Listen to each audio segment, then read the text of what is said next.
All right, so let's do this. Good evening and welcome to election night coverage on All Western New York News and Radio and Niagara's Water Cooler, brought to you by Caffeine and Bad Decisions. Joining me tonight, oh, by the way, I'm Scott Leffler, editor, publisher, Grand Poobah of All Western New York Things. Joining me tonight is Craig. Say hi, Craig. Hi, Craig. Craig of Niagara's Water Cooler, and George. Hi, Craig. Say hi, George. Hi. George is just cooler. The three of us did election night coverage a year ago on a former media outlet that no longer exists. And so now we have gone on to our own things, and we're doing election night coverage tonight. We're going to discuss primarily, well, the goal is to discuss primarily local races, but I have a feeling we'll spend quite a bit of time talking about the race for the presidency, which I've been watching already for the past 2.5 hours, and I haven't seen any surprises yet. But let's start with some basic introductions. Craig, looks like you have some interns. I do have some interns, and hopefully they don't hang around too much. But I'd like to welcome everybody to the Transit Drive-In to the world premiere of the Star Wars movie. I finally made it. Yeah, we did miss you for that, didn't we? Yes.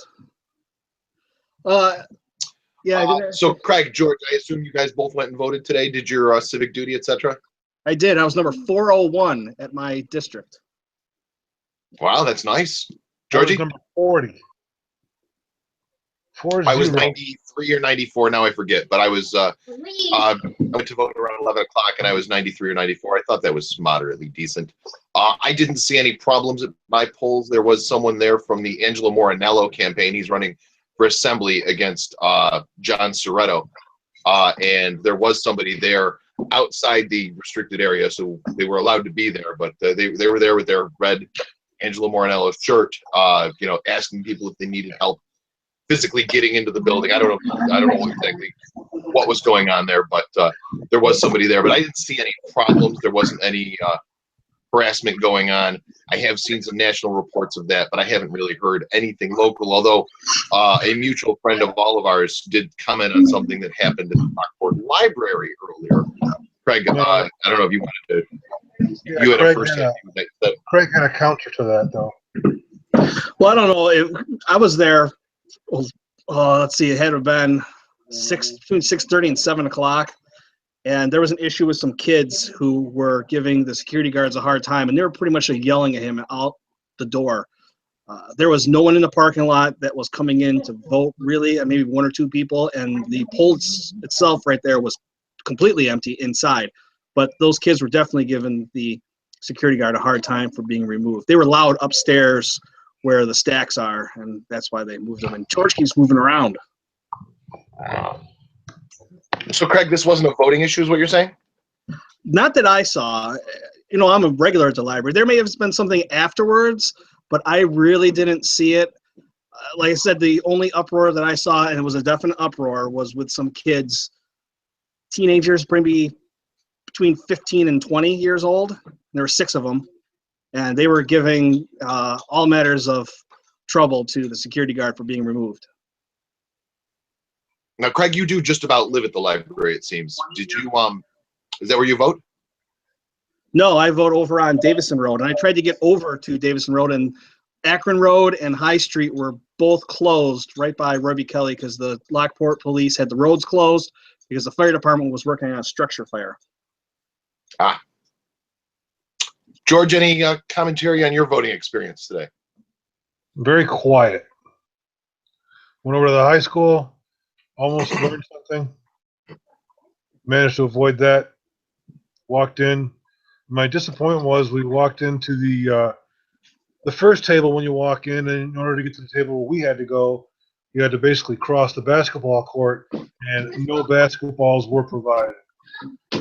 So I think that next year they may want to, rethink that. And as you cross from District 1 to District 2 tables, let's go ahead and provide some basketballs because, got a chance to shoot some hoops. Why not? It's that blind shot that helps you decide who to vote for. No, I knew who I was voting for when I walked in there.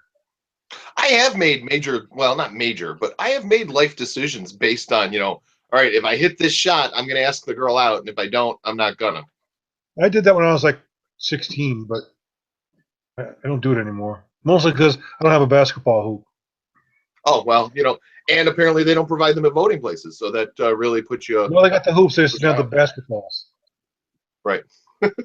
Right. Uh, So Have you guys been watching the early returns? Yes. For what, the federal or the locals? There Well, are the no local early stuff, returns. the local polls close at 9, so we're not going to have 9, anything yeah. until. Yes, and I Uh, think Wolf Blitzer needs to relax when it comes to adding up votes.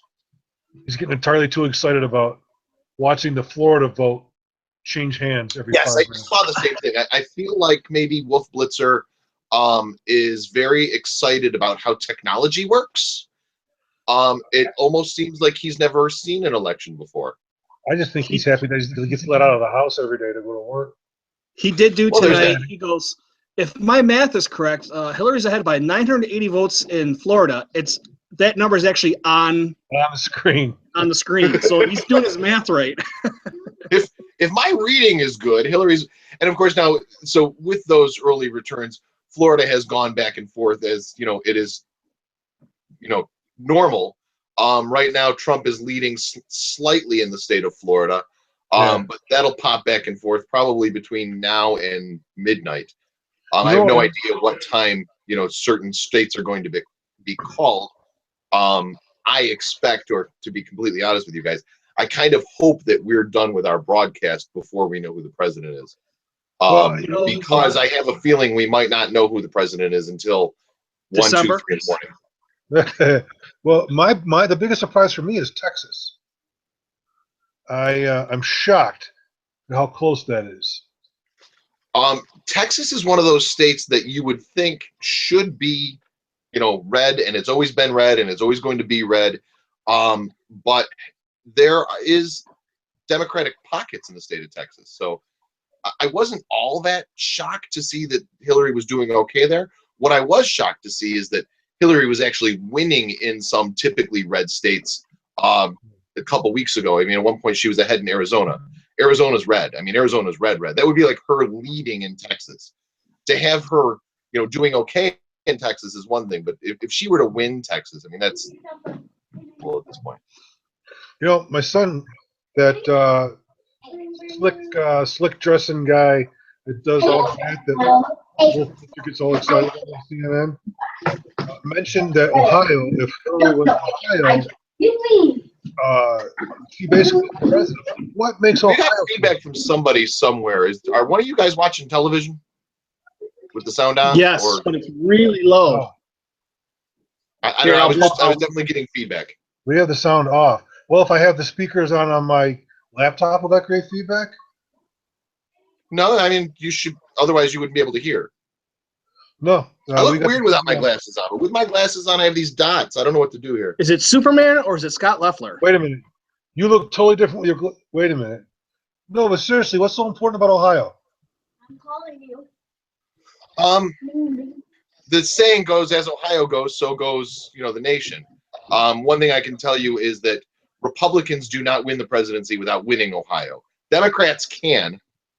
Hillary could lose Ohio and still win the country. But if Trump loses Ohio, he's done. For that matter, most of the swing states right now, if Trump loses any of them, he's done. If Trump loses Florida, he's done. If he loses Ohio, he's done. If he loses Nevada, he's done. If he loses North Carolina, he's done. He needs to really get all of those states in order to potentially cross 270 electoral votes. What's He's the not- possibility that no one gets 270 tonight? About the same as the possibility that you and I meet Melania Trump tomorrow. Well, that could happen. I guess I better I not tell don't you guys about my lunch meeting tomorrow then. No, let me rephrase that. About the same as the possibility that George would leave the house and meet Melania Trump tomorrow. There we go. Yeah, 0. that ain't happening. So, well, All right, so the national race is, of course, the one that everybody is talking about. But there are some really interesting local races. I had mentioned the race between John Soretto and Angela Morinello. They're running for the assembly here, and I understand that that race has been to this point has been the most expensive assembly race ever. It hasn't been pretty. It really hasn't been pretty, and it's kind of a shame. It started primarily ugly on one side, and then the other side jumped in and got ugly. And I feel like that's probably the way it usually goes. One side goes negative, and then both sides go negative. But I've been disappointed in that election. I had to vote, and I'll be completely honest with you, I held my nose when I did. That's not my district, so. No. And you know, I think all three of us have Rob Ort as a state senator, and that was a close race race. was interesting because he was unopposed. You know, let me answer me a question. How is someone able to run as a Republican and a Democrat? That is the bizarre, state that we live in that allows what's called fusion voting, which basically allows a candidate to run on all the lines if they want to. New York is one of the very few states that does that. I'm not a fan of it. I've never been a fan of it. I don't know, frankly, too many people who are fans of it, with the exception, of course, of politicians who love it because they can do certain things. One of the reasons for it is it allows, for example, John Q. Public could be a registered Republican, but could run on the Republican line and the Independence line and the Conservative line, and that would allow, Joe Schmo to vote for him. Let's say I've never voted for a Republican, but he did. He just voted for him on an Independence line or whatever. Frankly, it's because really all the problems come down to the voters, and the voters really, in my opinion, need to own that. And it's because we're kind of whiny and snotty. I posted something earlier about all the whining and crying that I've seen on Facebook this election. For the greatest nation in the world, we sure are a bunch of whiny twits. And I don't get it. No, you're right. I mean, social media in general has been a horrible thing for this country. It really has. We should never have been able to meet everybody. With or without social media. I mean, it's revisionist history to pretend that things were great before social media came along. It's easier when we can't talk to each other. I mean, before social media, we couldn't all talk to each other. We didn't realize how whiny we were. Well, yes, there's that. And one of the things that social media has done is it's taken what were fringe groups and given them support. So you've got one crazy guy in, Niagara Falls, New York, for example, who believes that the moon landing was faked. And what happens is he joins a group on Facebook, and there's 50 other people who all say that the moon landing was faked. And all of a sudden, this guy who had this crazy opinion has his opinion validated by complete strangers, and they start this worldwide crusade. And the next thing you know, they make a documentary about it, and Ron Howard, casts Leonardo DiCaprio in the movie.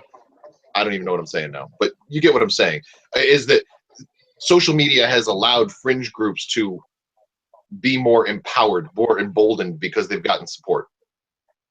Yeah, well, and that's how we're so popular. Who is? Yeah. I don't know about the whole popular thing. I'm not sure about that. Who, the three of us? Yeah. Yeah. Well, I'm immensely popular. I don't know about you two. But I will tell you this. I am the single most popular person in the room that I am in right now. You're by yourself, aren't you, Scott? Usually. Yeah. All right. That's fine. That's fine. So I was really disappointed. Huh? Go ahead, George. I'm sorry. No, I was just saying, the local races, I was really disappointed at the lack of choice. Really disappointed at the lack of choice. So many people running unopposed. I mean, it just seemed, I don't know, almost unfair. It's, what? The problem is, no one wants to get into the races themselves anymore because everyone just picks on each other. You got to have thick skin. Who wants to put themselves through that? Honestly. I got thick skin. Uh-huh. How could you blame anyone for not wanting to get into the race? Right. For example, we had mentioned that Rob Ort was running unopposed. Rob Ort nice guy. He's done a pretty decent job as a Republican member of the state Senate. He has continued in George Maziarz' very large footprints. And obviously, he doesn't hold the clout that George Maziarz held, but he holds some of it. As a, you know, You're calling. as a potential opponent, You're calling. why would I want to run against him and have all of my dirty laundry strewn about, you know, the airways? Because it doesn't make any sense that anyone would want to do that. Which a large percentage of it is not true. But Craig, I think the source of the feedback is on you. Yes, because my kids won't stop talking. Who's winning? bacon bits. Well, maybe, Craig, you should stop having kids. We have now. Who's winning? I don't know yet. I'll tell you in the morning. Go to bed. Fine. Ladies and gentlemen, Craig Bacon. All right, so back to what we were talking about. I mean, Craig, would you run for office? Would you even consider running for office? Me? No. George? Yeah, Depends. it might be in there. Depends on what. That might be in there. My particular approach to speaking gets me. Because I could very easily see myself losing it on national TV or statewide TV in a debate or something. And as far as my demons, Hey, Craig, do you want to really take want a to break go there? and up in another room? They should be heading upstairs to bed right now, which should alleviate that whole problem. Okay, maybe you want to join us back in 10 minutes. No, I'm good because the last one's going upstairs right now. No, Okay. Craig. Scott means it. Maybe you want to join us back. It's not a suggestion. I'm just saying it's fairly unlistenable with. And when he says 10 minutes, he means 3 hours. Hey, George, you're the one that said I you can see us at mute myself 9:45. and I just go. What's that? All right, so Rob Ort runs unopposed. What else was unopposed? I feel like there was something else. Jim Votour. Jim Votour running for sheriff unopposed in Niagara County. Right. And you know, I like Jim. I've known Jim for a long time, but I'm disappointed to see when someone runs unopposed. I would much rather see a choice, even if in the end I was going to vote for Rob Ort and going to vote for Jim Votour. I wish that I had an option to vote for someone else. Obviously, I still have an option to not vote in that race, but I wish that I had an option to vote for someone else, just so that, hey, you know, we can mix things up a little bit, maybe. Well, and there's always a better option, except when there's no option. Right. Well, and lately we've seen a lot of no options, and then some of the races that we have options, and they're bad options. I mean, back to the presidential race. Let's be honest. Did any of those candidates really excite you guys? No. Not at all. I used to get excited at it. No, I was going to do another Johnson joke. I'm not going to do it. But I am very surprised at how well he's doing. I did not expect to see his picture at all tonight, and he's all over the place. Although, I mean, the last I saw, he didn't really have any votes. I mean, he was at one point he was polling 10% in Florida or something like that. But I think the last time I looked, he's basically 2% across the board. Everybody's always happy to see a little Johnson on the screen. Yes. Well, you know, the one great thing about having Gary Johnson be president would be all the jokes that would obviously, you know, start from it. Yeah, and they would get old as they did. Yeah. So far in the presidential race, none of the contested, you know, none of the states that I was watching, at least, have been called or are even close to being called. I'm looking at Florida right now, and it has Trump with 91% and has Trump ahead 49% to basically 48%. That's that could jump again in another minute, and then Wolf Blitzer go crazy again. Yeah. Look at numbers. Yeah. Well, can we talk about Howie?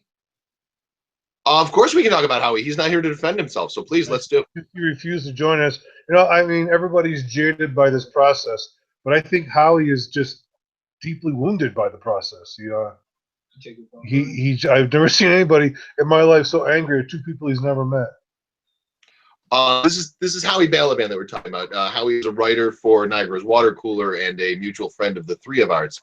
The voice. And yes, he has been, I tried to convince him to join in, and at first he said he wouldn't have anything to add to the commentary, which isn't true. I mean, Howie is a world traveler. He lived in Iowa for a while. He definitely has a perspective that the three of us wouldn't have. But then basically what he came down to was, I just don't want to do it. I don't want to do politics, period. And it's really a shame when, what should be something that excites us all gets to the point where everybody's just like, oh, I can't wait for this stupid thing to be over. That's my attitude. Yeah. I mean, it's kind of my attitude too. And so like Craig was saying, in a month or two after all the lawsuits are done and it really is over, then I look forward to the month of peace between whenever that ends in January 20th, when President Trump pushes the button to start the nuclear war. Yay! We should go down as a trio. Well, we'll use Howie's ballot van to take us down to the inauguration this year. We'll wear Howie masks. Yes. I went to the inauguration, we're coming up on 8 years ago now, when President Obama won. My oldest daughter and I went down to D.C. and caught the inauguration. It was a phenomenal experience.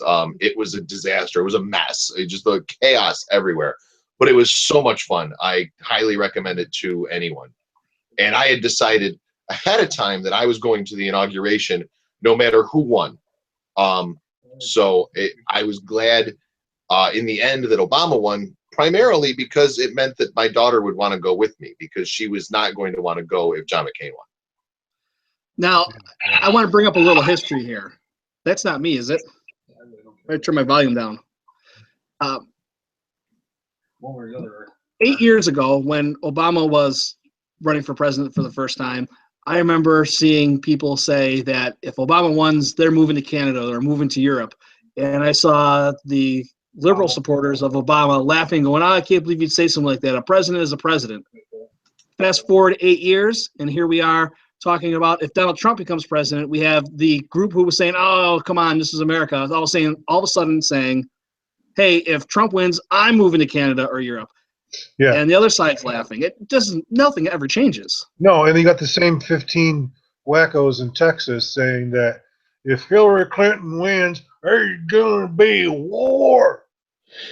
Yeah, Obama was running too.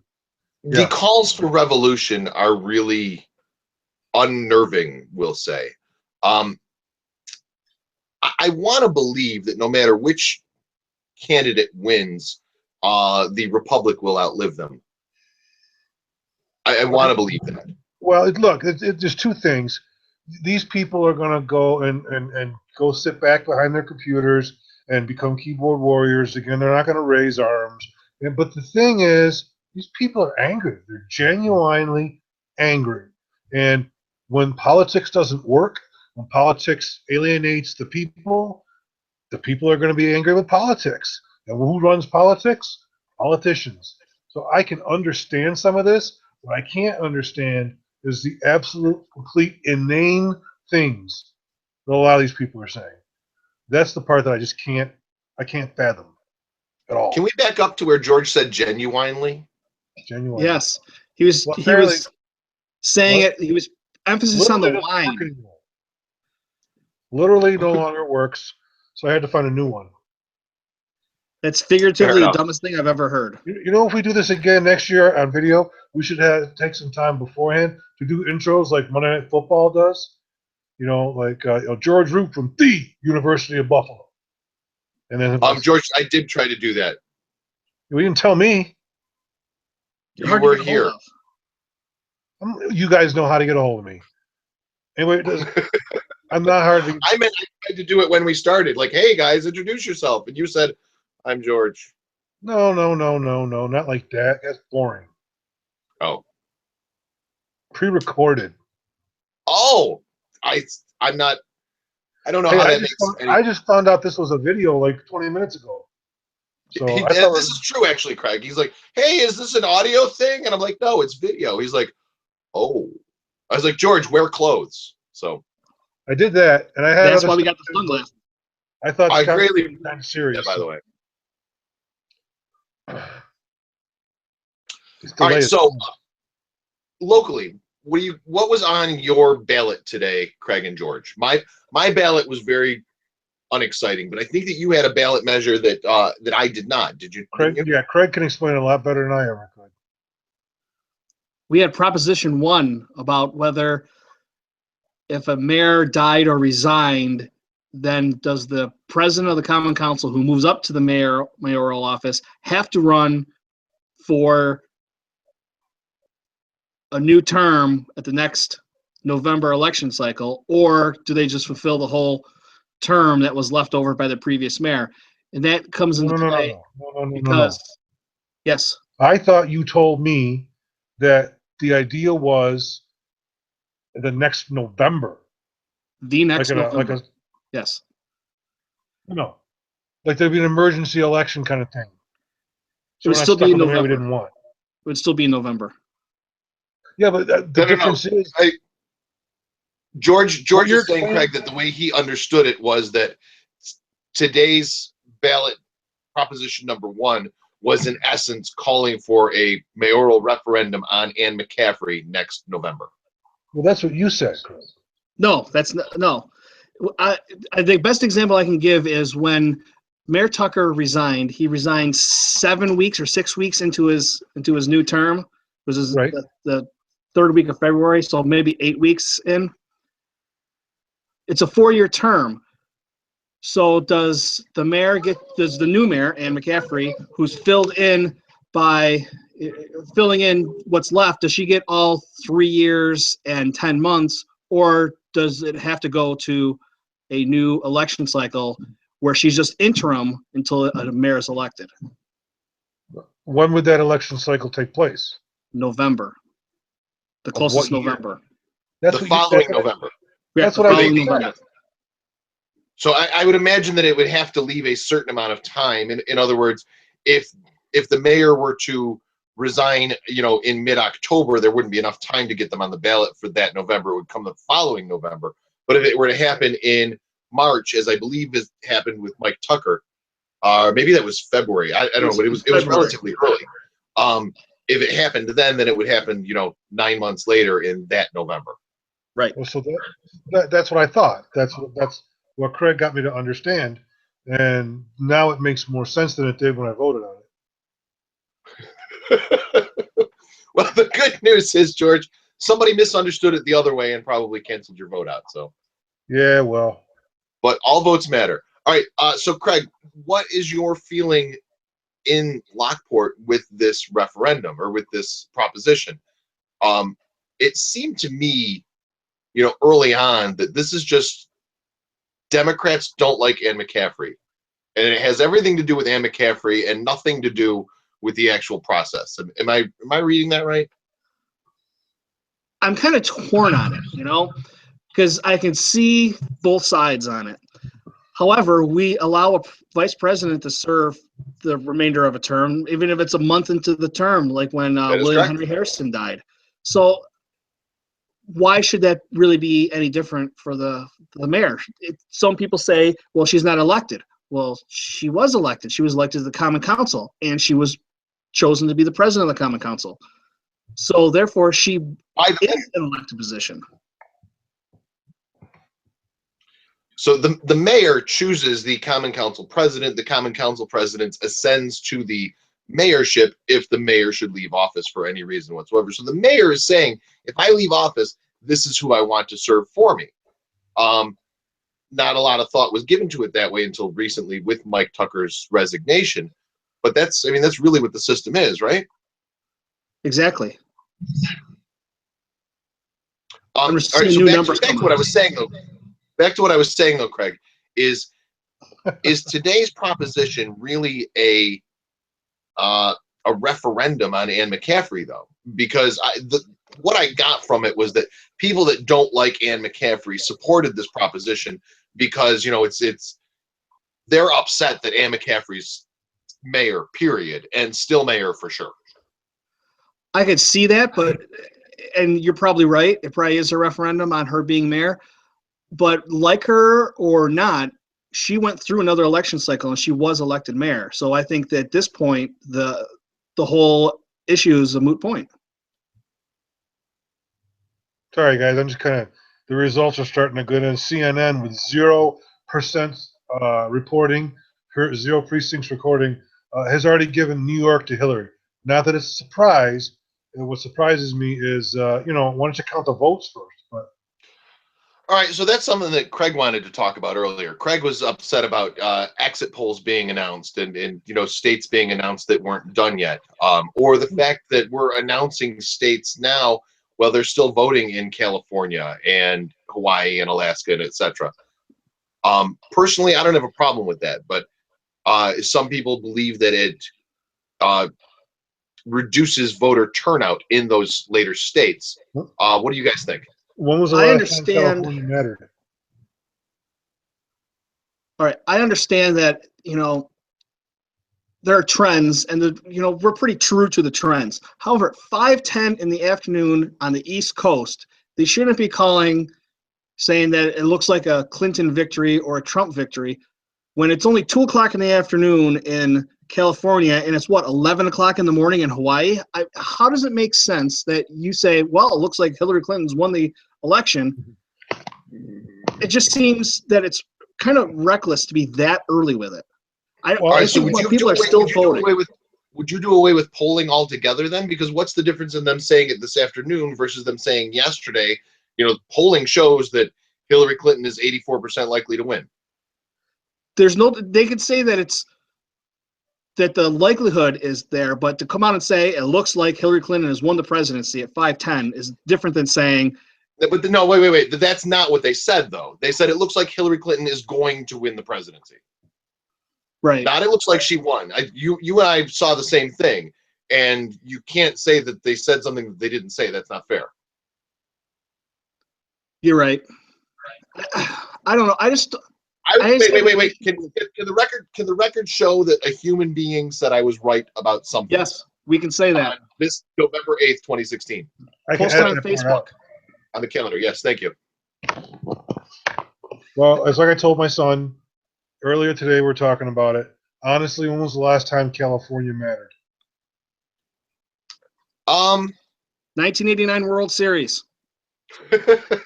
Define mattered, George. What do you mean?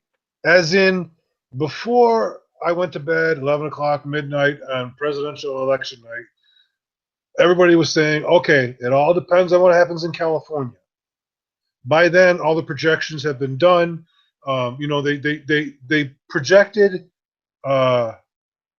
They've usually named the president before California's results are even counted. So I don't know. No, once again, I understand that can be a function of the Electoral College itself. You already know who's president by the time you get to California, which is not CNN's fault. But I think that when, for instance, they do all these, like I just said, New York, they don't have any votes in. Now, doesn't that look a little weird that with 0% of the precincts reporting, they gave New York to Hillary Clinton? Doesn't it? No, seem it doesn't a look little weird. It doesn't look weird to me at all. And the reason Really? it doesn't look weird is because the polling says that Hillary Clinton's going to win New York. What about the vote? So you take the polling and then you take the history, and that says Hillary Clinton's going to win New York. It's not close. It's not. Hillary Clinton had a 99.7% likelihood of winning New York. No, I know. So I had no problem with them calling New York at 9:01. I guess I have a problem with the way the media does the whole thing because I remember a couple of years ago watching CNN's coverage, and CNN is in the back room where the ballots are, pulling live ballots out and showing them to the camera. And I'm thinking to myself, I'm not comfortable with this. I'm not comfortable with any media outlet having that kind of access to live ballots. But Are you talking about in 2000 during the election no, or it during the recount? was after that. Really? Now I'm going to have to find I don't out. recall that personally. I remember watching it. They're in the back room and they're pointing to live ballots, and they're back where all the ballots are stored. And it just looks. I can understand. In other words, I'm not one of those tinfoil hat people because I wear a cloth baseball hat, but I can understand to a certain extent where the tinfoil hat crowd gets their ammo from. I know I saw that. I know it happened. So if I'm I'm not, not telling you it didn't happen. I'm just saying I didn't see it. if I'm not That would bother if I- me as well. But I mean, yeah, I don't. Being a member of the media, I don't subscribe to the media conspiracy theory that some of the tinfoil hat people subscribe to. but it's Frankly, hard to dismiss when things like that happen. It's hard to dismiss when states are called with 0 votes are cast or counted. again, that makes complete sense to me. Why would you not call New York ahead of time? You could have called New York in June, and you come. Yeah, I know. Well, yeah, New York's a different case, but oh boy, Schumer is really winning. Yeah, I was just going to say, New York was called for Hillary, and Schumer has won re-election, which I think everybody expected as well. Yeah, but aren't the Democrats in general in the House and the Senate throughout the country tonight getting killed? Or did I miss something? No, you missed something. Democrats are probably going to pick up a couple seats in the Senate. Whether or not they pick up the Senate looks dubious at this point. In the House, I would expect Democrats to pick up maybe a dozen seats or so, but Republicans will retain the House as well.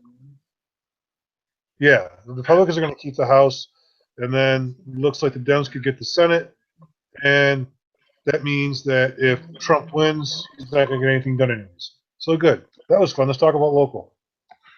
Well, I think with the presidency, no matter which one of them wins, I mean, I was really kind of hoping that this election would be the low point, would be the bottom of the barrel, if you will. I fear, however, that we are going to tunnel through the bottom of the barrel and dig as low as we can possibly go until we hit China or something. I don't know. I was really kind of hoping that the election had gone so ugly, so negative, that there would be a revolution against that type of campaigning.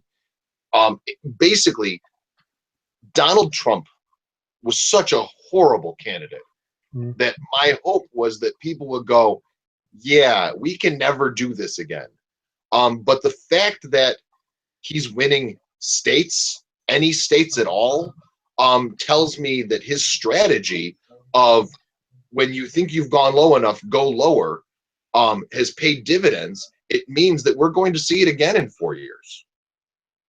What do you think that means for the country as a whole, though? I think it means that we are the ugly Americans that the rest of the world thinks we are. And I think that I was really disappointed because I believed that the ugliness that was being portrayed, the ugliness that other countries saw, I thought that it was a small minority of us. And I have come to find out that at least 40% of the country is the ugly America that the rest of the world thinks we are. And that comes, I think, in large part to being able to meet each other on social media. I mean, that's. I think we were ugly before. I think that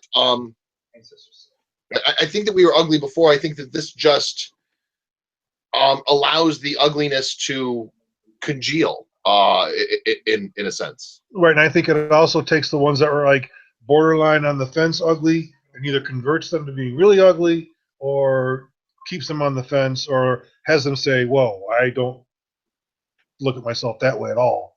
So whatever. I just, you know me, I'm a big detractor of 24-hour news networks and the country being able to meet each other online because I think it's a bad thing. But well, here we are. Craig, you're incredibly quiet over there. What the hell's going on? I am trying to watch Niagara County Returns, and our mutual friend about the library is talking about an entirely different situation than I was talking about. His seems a little more serious than what I was talking about. All right, so just so people understand what Craig was talking about, if you're catching into this later. By the way, hey, hi, how are you? Live Election Returns. My name is Scott Leffler. I am the editor and publisher of All Western New York News. Joining me tonight is Craig Bacon. Craig, say hi. Hello, everybody. I'm from Niagara's Water Cooler with my buddy George over here, too. And George, say hi. What? Hi. Don't talk when I'm talking. I am also from Niagara's Water Cooler, and I have not yet assigned myself a name for the evening. A name for what? I have not yet assigned myself a name for the evening. I still didn't hear that. I can't help it. You can't hear. I didn't A hear it name either. for what, George? You guys can't hear me. Let me turn up. No, I hear you just fine, but it's I have not yet assigned myself a name. Is what I've heard For the evening. for the evening. Thank you. I just Oh, I you didn't hear that. guys, you love ruining my jokes, don't you?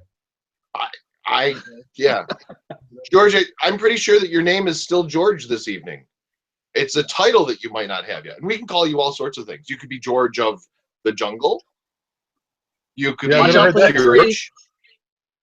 All right, so back to what we were talking about. A mutual friend of the three of ours had said something on Facebook earlier about an incident at the Lockport Library. According to this friend, he called Lockport police because a group of 6 people were harassing people who were going into the library to vote. They were yelling racial slurs at the apparently women who were walking into the library and calling them racist because for some reason or other the people believed or assumed that the women were going to vote for Trump. I don't know if there was a Trump sticker on the car or what, but basically this group was harassing people as they attempted to go vote. This person called the police, and the police said, we got better things to do. So some potential impropriety to look into in Lockport, specifically at the Lockport Public Library today on Election Day. I haven't seen too many concerns for voter malfeasance here in New York, but I have seen some in other states, including a shooting in California. What in God's name is that? Sounds like Black Friday. Bacon, you were going to say something. I was gonna say something. I got my ears blown out by George there for a second. I'm not sure what happened. I think it's part of the problem is, and George is gonna love this because I know he fully subscribes to this. When we don't get along with each other, instead of having a civil conversation, we immediately go to, "You're an idiot. I hate you," and it escalates too quickly into "let's bring out the guns." Because there's no sense of responsibility for your own actions anymore. Everybody gets a trophy, and that's a huge problem. People have to realize that sometimes you don't win. And they have to learn to live with that. And we haven't, and we're getting farther and farther away from that. Everybody wins. Everybody gets a trophy. Everybody gets a pat on the back. I didn't get any of that. Some projections, by the way. 538.com, which is Nate Silver's website. For those of me who listened to Dialogue when I was on WLBL in Lockport, I talked about Nate Silver a lot. He has his own website now, which it treats politics in the same manner as like fantasy sports. They give Hillary Clinton currently a 73% chance of coming out the winner tonight. That's up from 71% at the start of the night. Also noteworthy, Betfair, which is a betting company which takes bets on who's going to win the presidency, they now give Donald Trump a 25% chance, which again, this is the same that 538 gives him, but for 538, that's a downgrade, and for Betfair, it's an upgrade. So it looks like Donald Trump has a 25% chance of winning this by the end of the night. But in order to do that, he's got to, absolutely has to, no chance of winning without winning Florida. And right now, Florida is still pretty close. I can't stop looking at Nate Silver's hair. I think I said this the other day. Nate Silver is not an attractive man, and I don't know why, but this deeply bothers me. Nate Silver is kind of a hero of mine, and so I kind of want him to look like Brad Pitt, or something that you would think an attractive man would look like, and he doesn't.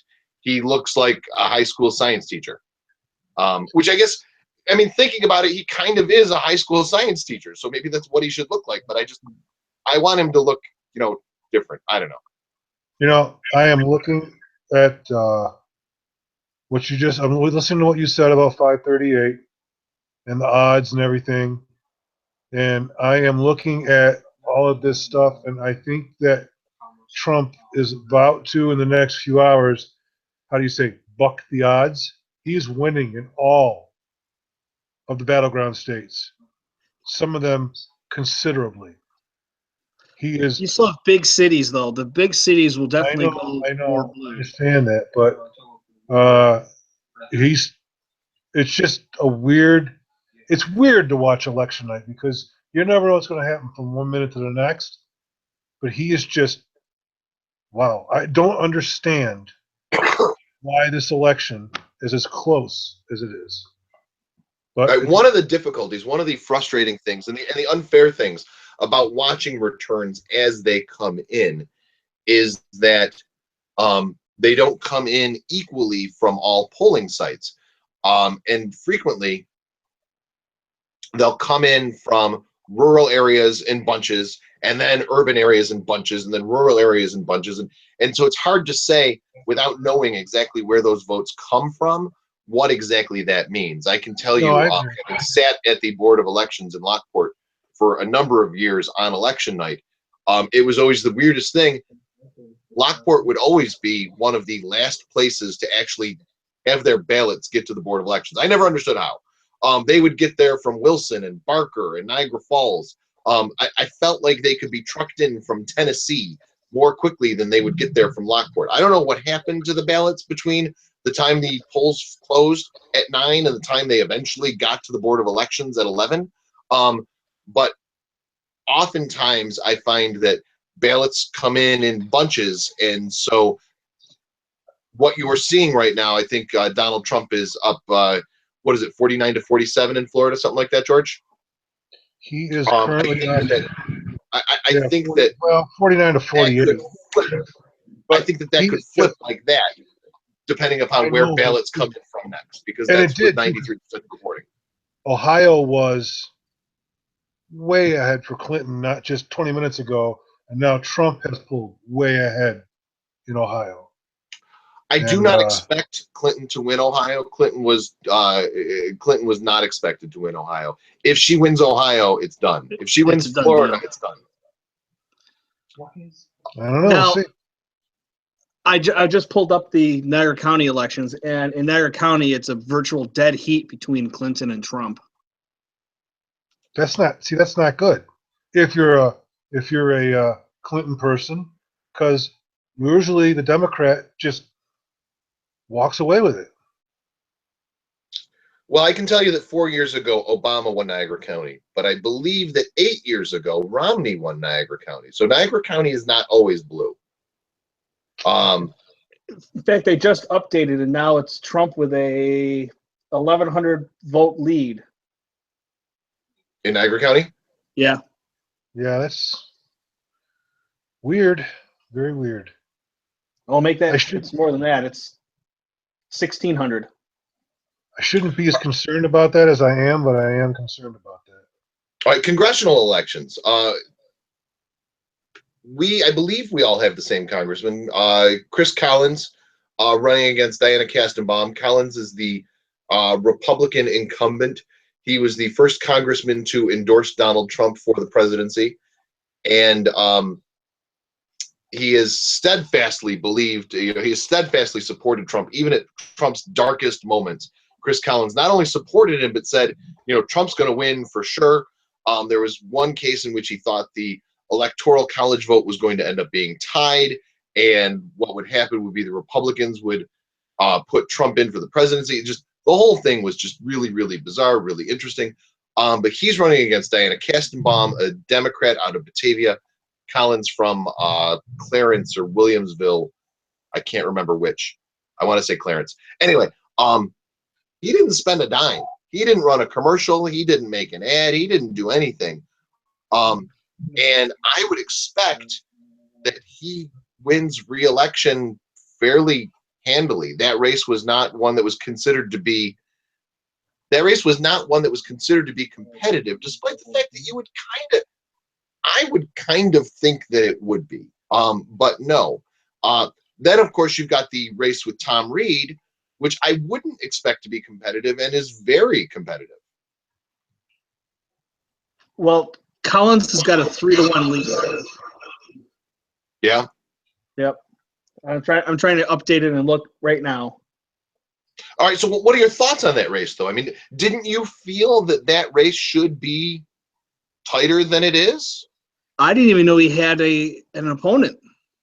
Honestly, Really? I had no idea. So this was a problem. This was a problem from your end with Kastenbaum not getting her name out there, because I mean, she didn't have any advertisements either. I don't know if it's that she didn't have the money, didn't think she had to. I don't know what the deal is. Is she the one the Buffalo News just wrote about, saying the Democratic Party had no idea how to get a hold of her?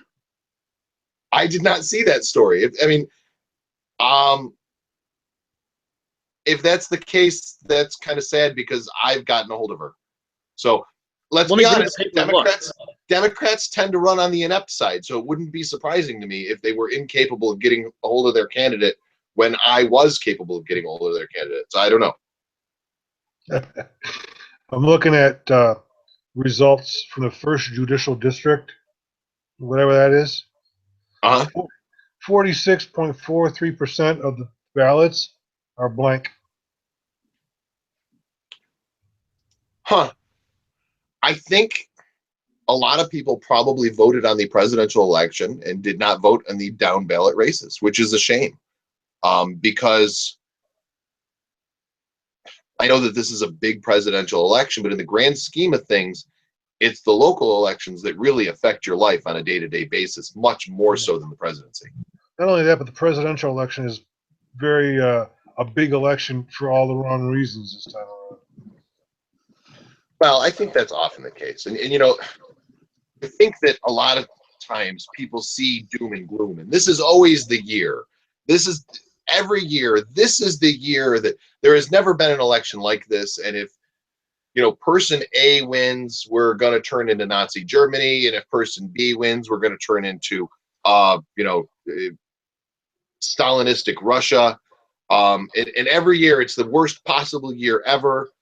And then I think looking back on it a couple of years later, it's like, it really wasn't that big of a deal, was it? So I don't know. I don't know if a year from now or 2 years from now we're going to look back on this and go, huh, what was all that about anyway? I doubt it. Bacon, are you with us at all? Yes, I was trying to look up something. I was trying to find that article that I was talking about, and I just realized that Niagara County is not a huge supporter of Chuck Schumer. It's pretty close between he and Wendy Long. That doesn't surprise me all that much. I mean, like I said, Niagara County has definite red streaks. I mean, basically, Niagara County, you've got Niagara Falls, which is, bright blue, Right. azure blue. And then you've got the rest of the county, which is varying shades of red, including Lockport. I mean, in Lockport, you've got a Republican mayor, and you've got a Republican, well, the council has switched to, slightly Democratic now, but you've for years had a Republican council. And I always was surprised at, despite Lockport being a blue collar town, how red it was. So basically you've got the blue in Niagara Falls, and then the rest of the county is varying shades of red, all going against it. So it's just, I'm not surprised to see that it's close here. Soretto is down. Soretto really, really, really got hit with that advertising. I feel like that's going to hurt him in the long run. Even if it doesn't hurt him this election, these things stick around. We remember these things years out. Hillary Clinton being point in case, they're still talking about Vince Foster. They're still talking about Travelgate. They're still talking about, I saw something today about, the Clintons vandalized the White House when they left. So these type of things stick around. The negative things that we quote unquote learn about people do tend to stick around for quite a while. Proposition 1 in Lockport, and there's still several districts to be counted. It's 2,053 for and 516 against. Huh. Does that surprise you at all? I thought it might be a little closer than that.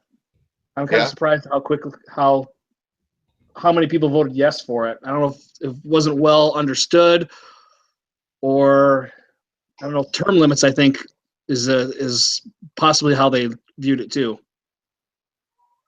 That's a big buzzword this cycle. In Erie County, one of the races that a lot of people have been paying a lot of attention to, one of the races that I've been paying a lot of attention to, is the race for district attorney. And there you've got John Flynn and Joe Trenner. And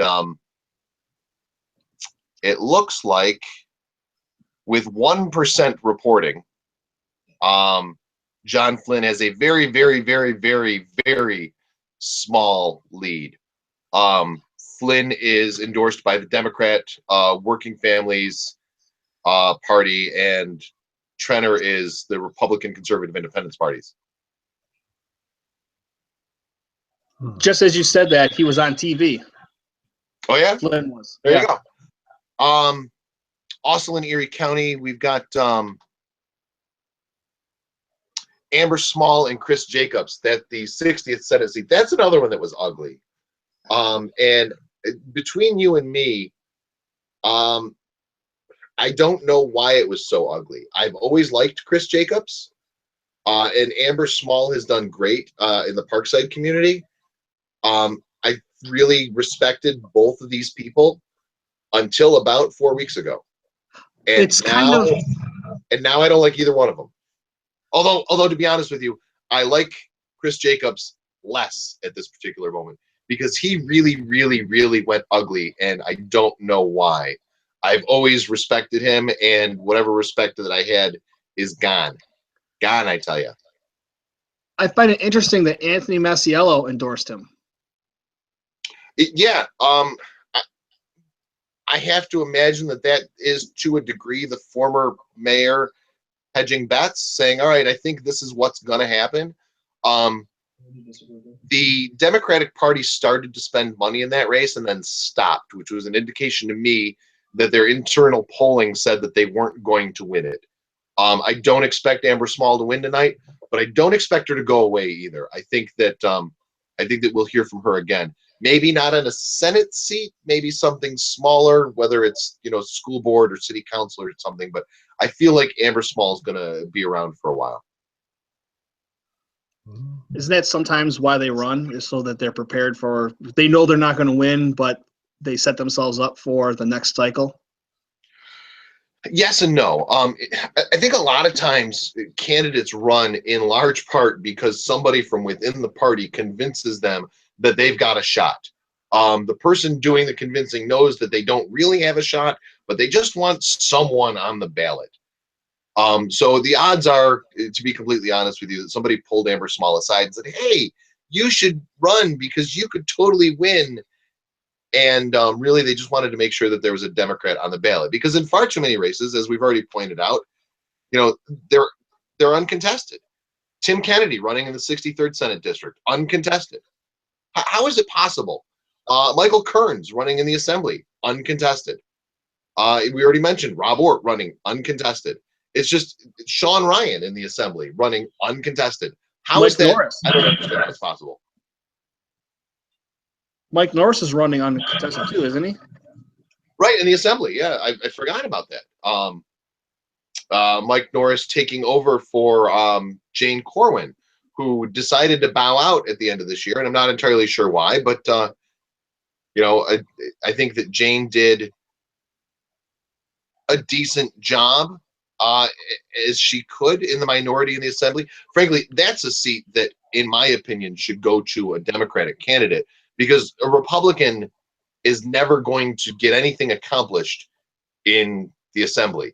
A Republican from Lockport, New York, is not going to get anything accomplished in the Assembly. Now, in the Senate, where the Republicans have control, at least for now, you could definitely say that it makes sense to have a Republican. But in the Assembly, you want a Democrat to run. I know that Soretto, who used to be a Republican and is now a Democrat, has taken a lot of flack for switching parties. But, I mean, from a political standpoint, it's very smart of him to have switched parties, because it's the only chance that he has of being heard at all. In the Assembly, you do not get heard if you're a Republican. It just doesn't happen. Craig, you mentioned the race between Schumer and Wendy Long being close in Niagara County. In Erie County, it is not. In Erie County, Chuck Schumer has 65%. Wendy Long has 34%. Now, mind you, that's with only 4% of the vote in. I actually expect Chuck Schumer will probably widen his lead in Erie County a little bit. Yeah, it's widening here too. He's got about a 10,000 vote lead right now. Yeah. Alex Merced, the Libertarian, with 1% of the vote in that Senate race. I'm looking at the electoral votes coming up here. Do I want to talk about the Electoral College real quick? Yeah, I'm always up for talking about the Electoral College. I was actually just telling my daughter earlier, I feel like I talk about the Electoral College a lot. So many people don't understand it. Yes, it is. I find it mildly disappointing that people, A, don't get it, and B, are so opposed to it. I think that a lot of people feel that it's old-fashioned, it's not needed anymore, it doesn't work, it's unfair.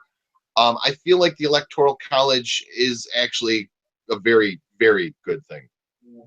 Right. And when you're saying people say it's unfair, Rhode Island and Delaware would beg to differ that it's unfair.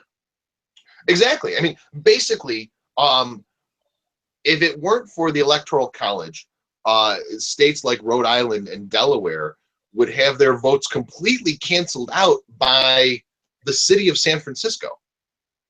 So it would make, for example, the city of San Francisco just as powerful as the state of Delaware. Now, keep in mind, we are the United States of America. In most countries, the word state and the word nation means the same thing. We are actually 50 countries, all with a common goal. And if you were to make one of those countries absolutely 100% unimportant, which switching to the popular vote would do, then what would the state of Delaware? What would be their point, basically?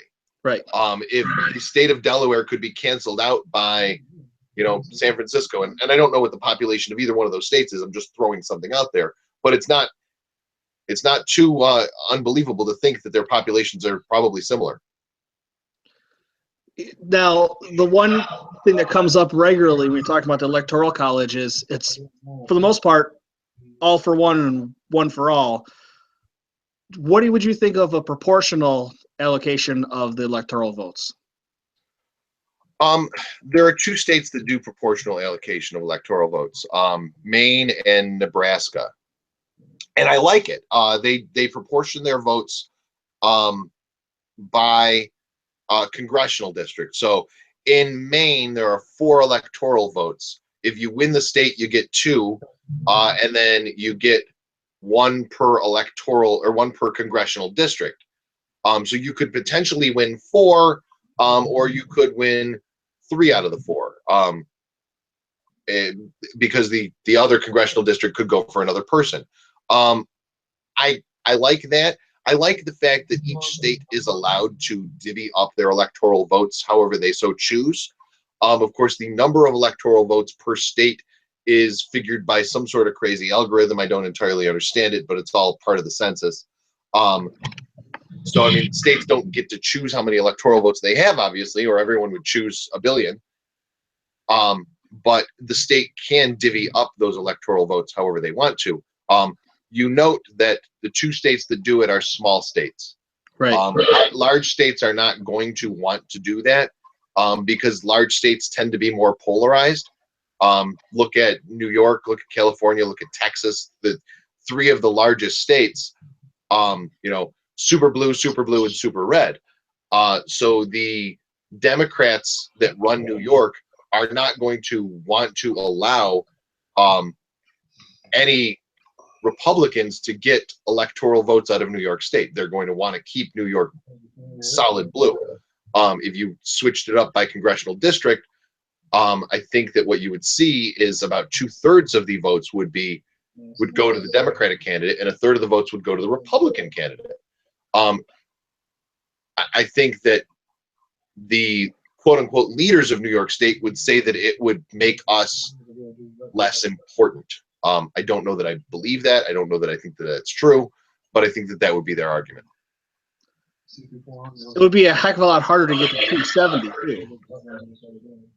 Definitely. And you know what? I don't have a problem with it being harder to get to 270. I think that it should be kind of hard to get to 270. By the way, I threw out San Francisco as an example. San Francisco has 837,000 residents. Delaware has 935,000. So they're pretty close. That works then. A good analogy. San Jose would have been a better pick. San Jose has 998,000.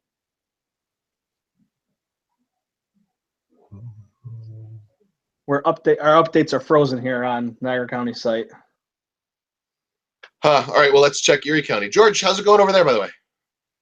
I'm just watching the CNN map and trying to convince myself this is not really happening. George, fill us in, because I'm looking at Erie County results online. Craig is looking at Niagara County results. So tell us what's going on in the presidential election. Trump is winning in Michigan, Ohio, Virginia, Florida, Georgia. And I'm not talking about, he's winning. He's winning 60-38 in Georgia. He's winning 49-48 in Florida because they don't know what the heck they're doing out there. In Ohio, he's up 52-43. I'm just trying to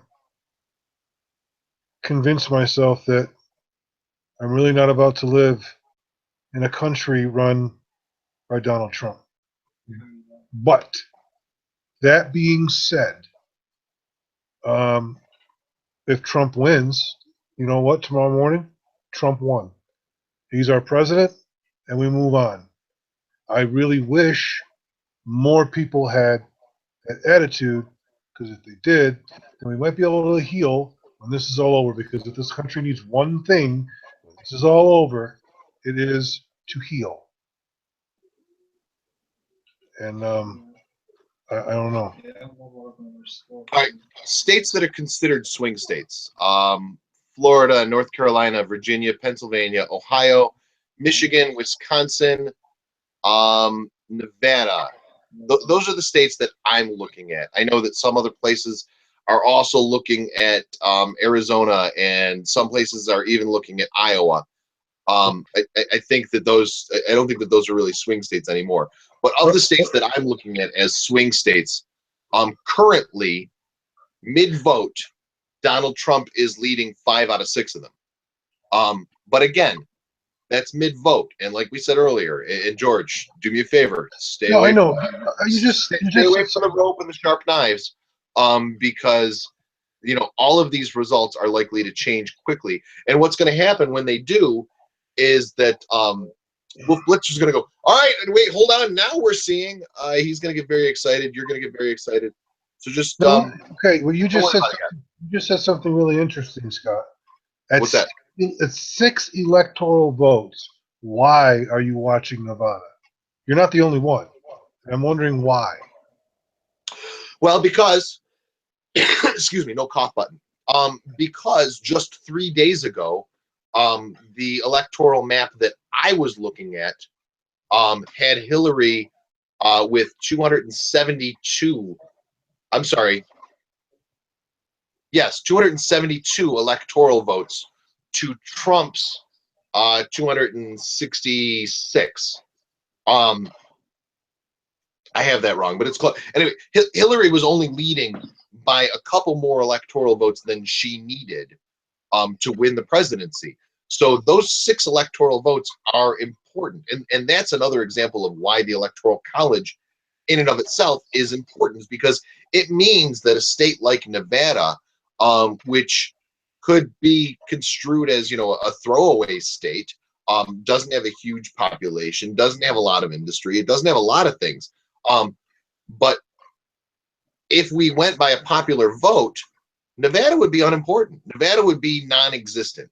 But their 6 electoral votes in a close race makes them potentially very important. And that means that politicians have to pay attention to them, which means that in the long run, what happens is, especially swing states, you'll see they get government projects, they get funding, they get infrastructure, they get things to make the state, prosper. If politicians without the electoral vote were allowed to completely ignore a state like Nevada or a state like Delaware or whatever, then what would happen is those states wouldn't get the attention that they need, and we would have states that would wither and die, I guess you would say. Okay, but so the 6 electoral votes I'm just trying to understand this. I'm not really trying to start any kind of silly discussion, but the 6, and by the way, I'm all for the electoral college, but the 6 electoral votes in Nevada mean more or would mean more than the 2.8 million people, of which, let's say, of that population, 750,000 vote, let's say. So that you still couldn't turn a close election on that many people voting? Yes. Well, here's why. All right. So a state like Nevada, with its 6 electoral votes, which is just about evenly split, if a politician could look at that state and go, those votes cancel each other out, I don't need to spend time there. Whereas what happens is, No. Aren't we under the principle that every vote counts? See, I'm not trying, like I said, I'm not trying to start something with you. All right, look, George, I'm not making posters here. This is real politics. Every vote does not count. You and I both know that. We can pretend that it does. We can say that it does. My daughter, who's a political science major in college, just looked at me like, Dad, what the hell are you saying? But she knows it's true. You have to know it's true. Not every vote counts. My vote didn't count today. Your vote did not count today, George. No, I know. I told Amy that we were going to go do it. Not all the votes count. And one of the reasons the votes don't count in New York is because we're blue. New York is going to be a blue state for a long time. That's true. But a state that is a swing state, their votes kind of cancel each other out. I mean, if you think about it, if we went with a popular vote, the Democrats and Republicans cancel each other out in states where it's 50-50. Whereas by going with the Electoral College and specifically having a winner takes all state, that makes that state all that much more important and means that each party will pander to that state. So you'll see in the state of Arizona, for example, John McCain will try to bring home as much proverbial bacon as possible. Not because, all right, maybe because he's a good guy, maybe because he wants to do right, but definitely because he wants the votes. So on a presidential level, when you have presidential candidates pandering, which is really what it is, pandering for votes, especially in these smaller states, it makes sure that those smaller states do not get eaten up by the bigger states. So who do you think Stein and Johnson are hurting more, Clinton or Trump? I can't imagine that they're really, either one of them is hurting either of them. You can make an argument, in my opinion, that in 2000, Nader did hurt Gore. But for the most part, third-party candidates don't really affect elections very much. Well, Obviously, Ross Perot had a deep effect on the 92 election, a much less significant effect on 96. But for the most part, third-party candidates don't really do much to the election.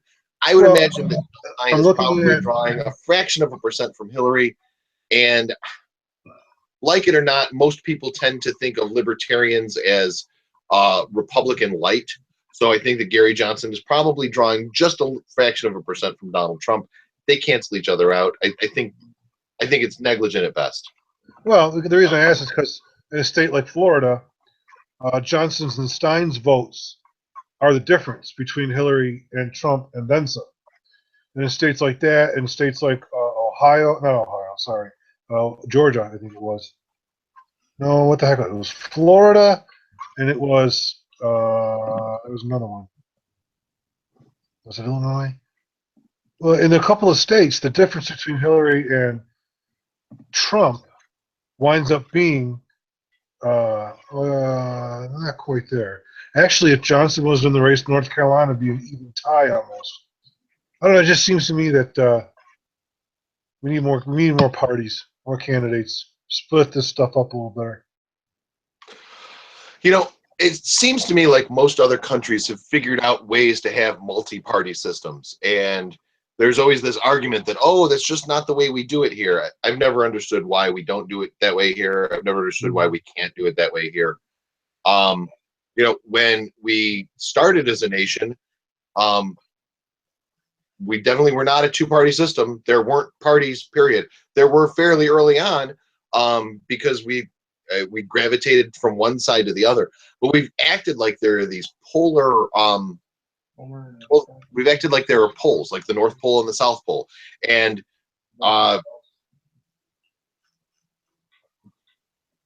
sorry, I just saw something on my screen, caught my attention. It's nothing, folks. But like Democrats are the North Pole, Republicans are the South Pole, or vice versa. I don't care which. But we act like you have to go to one or the other. Meanwhile, there's a whole rest of the globe that people could go to, and I don't know why we don't. Well, I have not voted for a major party candidate for president since I voted for Bill Clinton in '96.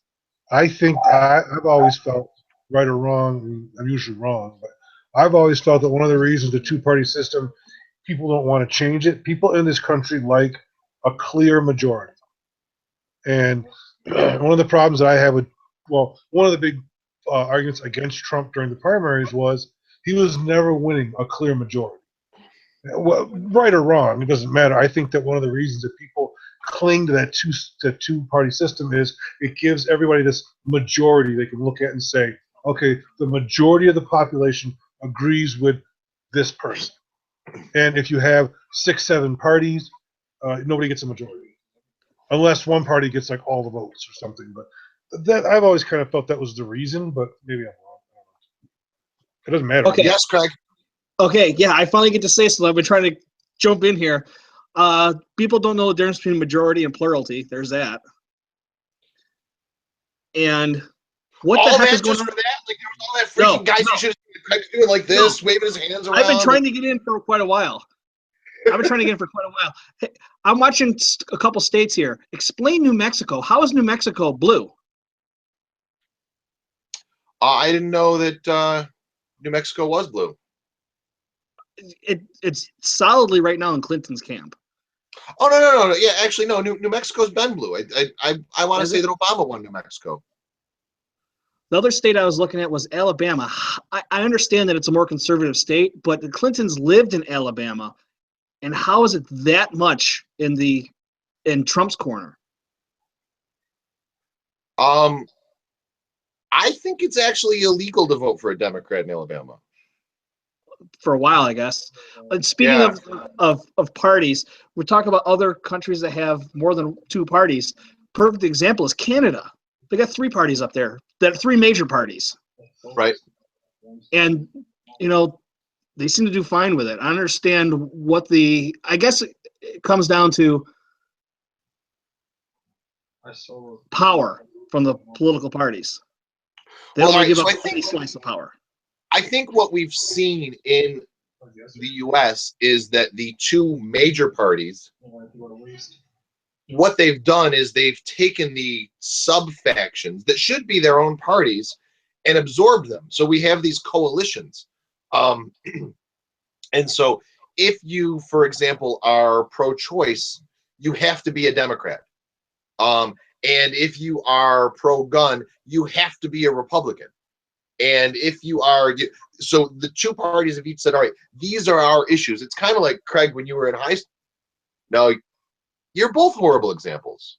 It's kind of like when I was in high school and I would go to a dance with friends of mine, I would walk in and go, that one's mine. The Republicans and the Democrats, that's what they've done. The Republicans have gone, all right, if you're crazy Christian conservative, you're definitely our people. And so everyone who, not that Christians are necessarily crazy, and not that conservatives are necessarily crazy, and not that Christian conservatives are necessarily crazy, but George, stop shaking your head.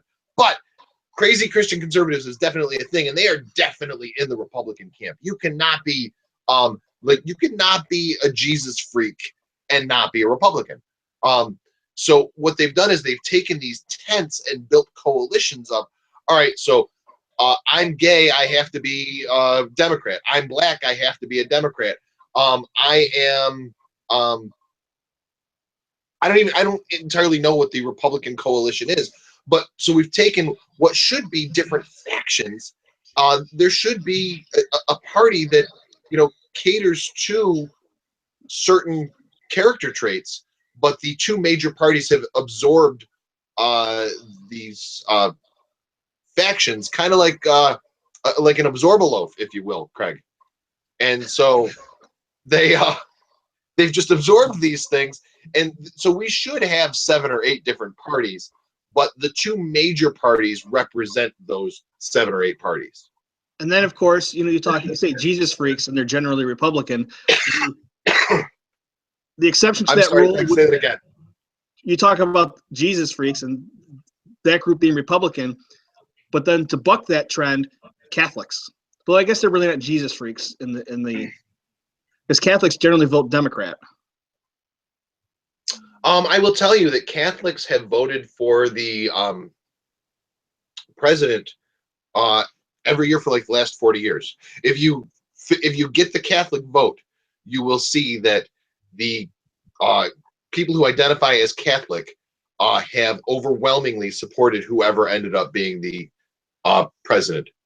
Really? George, say hi. What? Right, I just wanted everyone to see the cat on your head. Yes, that's Oscar. So we've got these coalitions, and the two major parties have absorbed them, and I personally find it frustrating as a registered libertarian, as someone who looks at the two-party system with scorn. I wish that there was more opportunity for people to run, but there just isn't. As a member of a third party, I see this a lot where people say, "Oh, you're throwing away your vote." I saw something kind of funny that said, a vote for Donald Trump or a vote for Hillary Clinton is really just throwing away your vote, because if either one of them win, you're going to end up with Donald Trump or Hillary Clinton. And I think that that's really the best argument that can be made. I voted for the candidate that I most believed in. I live in the state of New York where that's possible to do without, my vote didn't matter. Not all votes matter. My vote didn't matter. So I felt comfortable in voting my conscience. If this were a closer race, I may have felt the need to vote for one or the other. But those people in Florida, George, who are voting for Jill Stein, who are voting for Gary Johnson, who are voting for Yo Mama, they're doing so knowing full well that it could sway the election one way or the other. And they're still voting their conscience. Those people are patriots. I've heard a lot of people say this cycle that they couldn't support Donald Trump and they couldn't support Hillary Clinton, but they wouldn't vote for a third party. If all those people that said that voted a third party, I'm not saying that a third party would win, but it would send enough of a scare, I think, into the Democrats and Republicans to realize, hey, you know what? We have to stop being so polarizing. An analogy I made that George will appreciate. George, we have to go to a movie. We have no choice. We have to go see a movie today. You and I, there is a gun to our head, and we have to go see a movie today. Now, there are 2 blockbuster movies out that everyone is talking about, but that you and I both think look like shit. And then there's a third movie. It's kind of an artsy thing. And you and I think it looks kind of cool, but we feel like maybe we should really go to one of these other movies that everyone else is talking about. Now, my sentiment is that we should go see the artsy movie, because when the ticket sales come in and people see that artsy movie made an extra $20 because you and I went, and an extra $20 in the next theater, and an extra $20, and overall, that company that made that artsy movie is going to go, maybe people do like our movies. We should make another one. Whereas if we go see one of the 2 big blockbuster movies, that's all we're going to get. We're going to get crappy sci-fi run and gun, shoot 'em up, explosions, boom movies all day, every day, and that's all we're going to get. We're never going to get any more artsy movies. So if you don't vote for third-party candidate, even though that is the party you most likely actually believe in, you're not going to get that option next time. And all you're going to get is the two major parties, which you detest almost equally, even if you do detest one just slightly more than the other. That's a great analogy. You guys are absolutely consumed by the television, aren't you? I just like the Wait, movies. Jennifer Lawrence was on TV. Oh, No, no, understood. Corey's playing a video game right now, so TV's not a factor. Understood with the whole Jennifer Lawrence thing. 538 has Trump up to 26%. You're not going to like that. Yeah, Oh, hold Trump on, that was old. This might be chance Oh, of is a Trump presidency. This on, yeah, actually, 538 still has Trump at 26%. Hillary Clinton is still expected to, by the end of the night, have almost 300 electoral votes. So nothing significant has changed, really. I still don't see it being that high. I actually, before the night started, my projection was for Hillary Clinton to have 322 electoral votes. Wow. Because I thought she was going to, and she still very well may, sweep Florida, North Carolina, Virginia, and Nevada. That if she swept those states, that gives her, assuming she also wins her quote unquote safe states, if she swept those states, that gives her 322. And I saw that as being very plausible. Right now in Florida, Trump still has a slight lead. In New Hampshire, Trump has a slight lead. In North Carolina, Trump has a slight lead. In Ohio, Trump's lead is fairly significant. Hillary Clinton has a slight lead in Virginia and a very significant lead in Pennsylvania. So those swing states, currently Trump leads in some of them, but most of those, there's still a lot of votes to count. So it doesn't really mean anything. I figured she was going to win with about 290. That was my guess. 290 would still be a significant win. I think that a lot of people would consider that to be kind of a big deal. Look, if Hillary Clinton wins at all, it's going to be a big deal. First female president. I read a story earlier that Right. the headline to the story, Craig, you'll appreciate this. George, you'll appreciate it too. Headline of the story is if Hillary Clinton wins, this is what we'll call Bill. But then nowhere in the story did it say what his title would be. I don't know what it would be.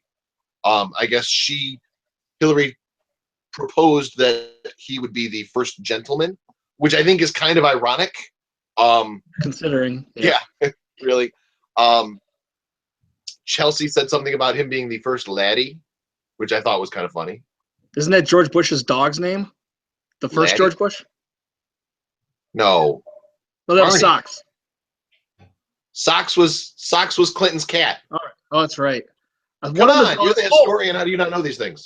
Because pets don't matter. Pets don't matter. George, you hear that? Fighting words. I have 2 pets and 4 kids, so yeah. What? I didn't know you had pets. The kids are always in the way. I've never seen pets. I have 2 cats. I have 3. This is 1. Oh, that's a different one, isn't it? That's a different cat on your head than it No, was it's 5. the same one. It's the same one. Okay. Now he's leaving because you pissed him off. Morinello All right. is that his 'Cause you name? said all Morinello? the cats look alike.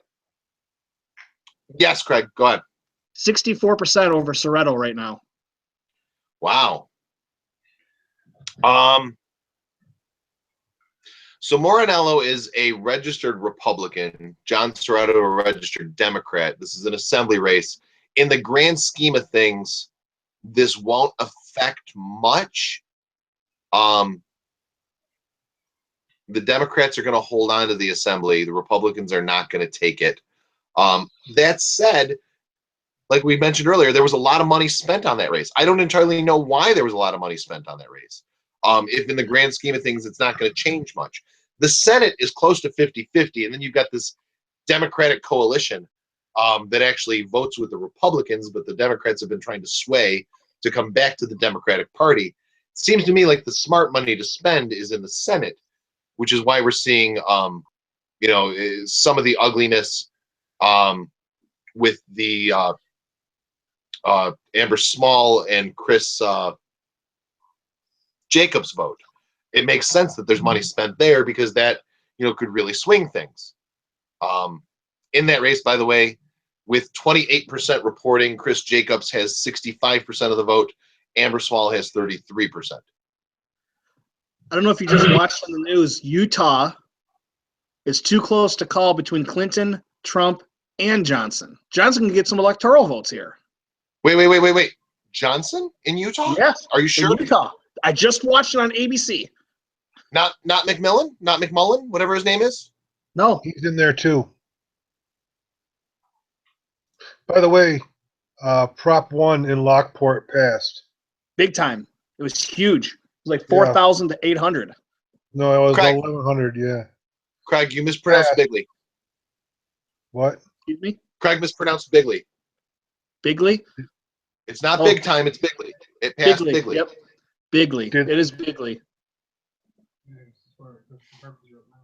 If you're just tuning in, you're listening to live election returns, results, whatever you want to call them, and commentary with All Western New York News and Niagara's Water Cooler.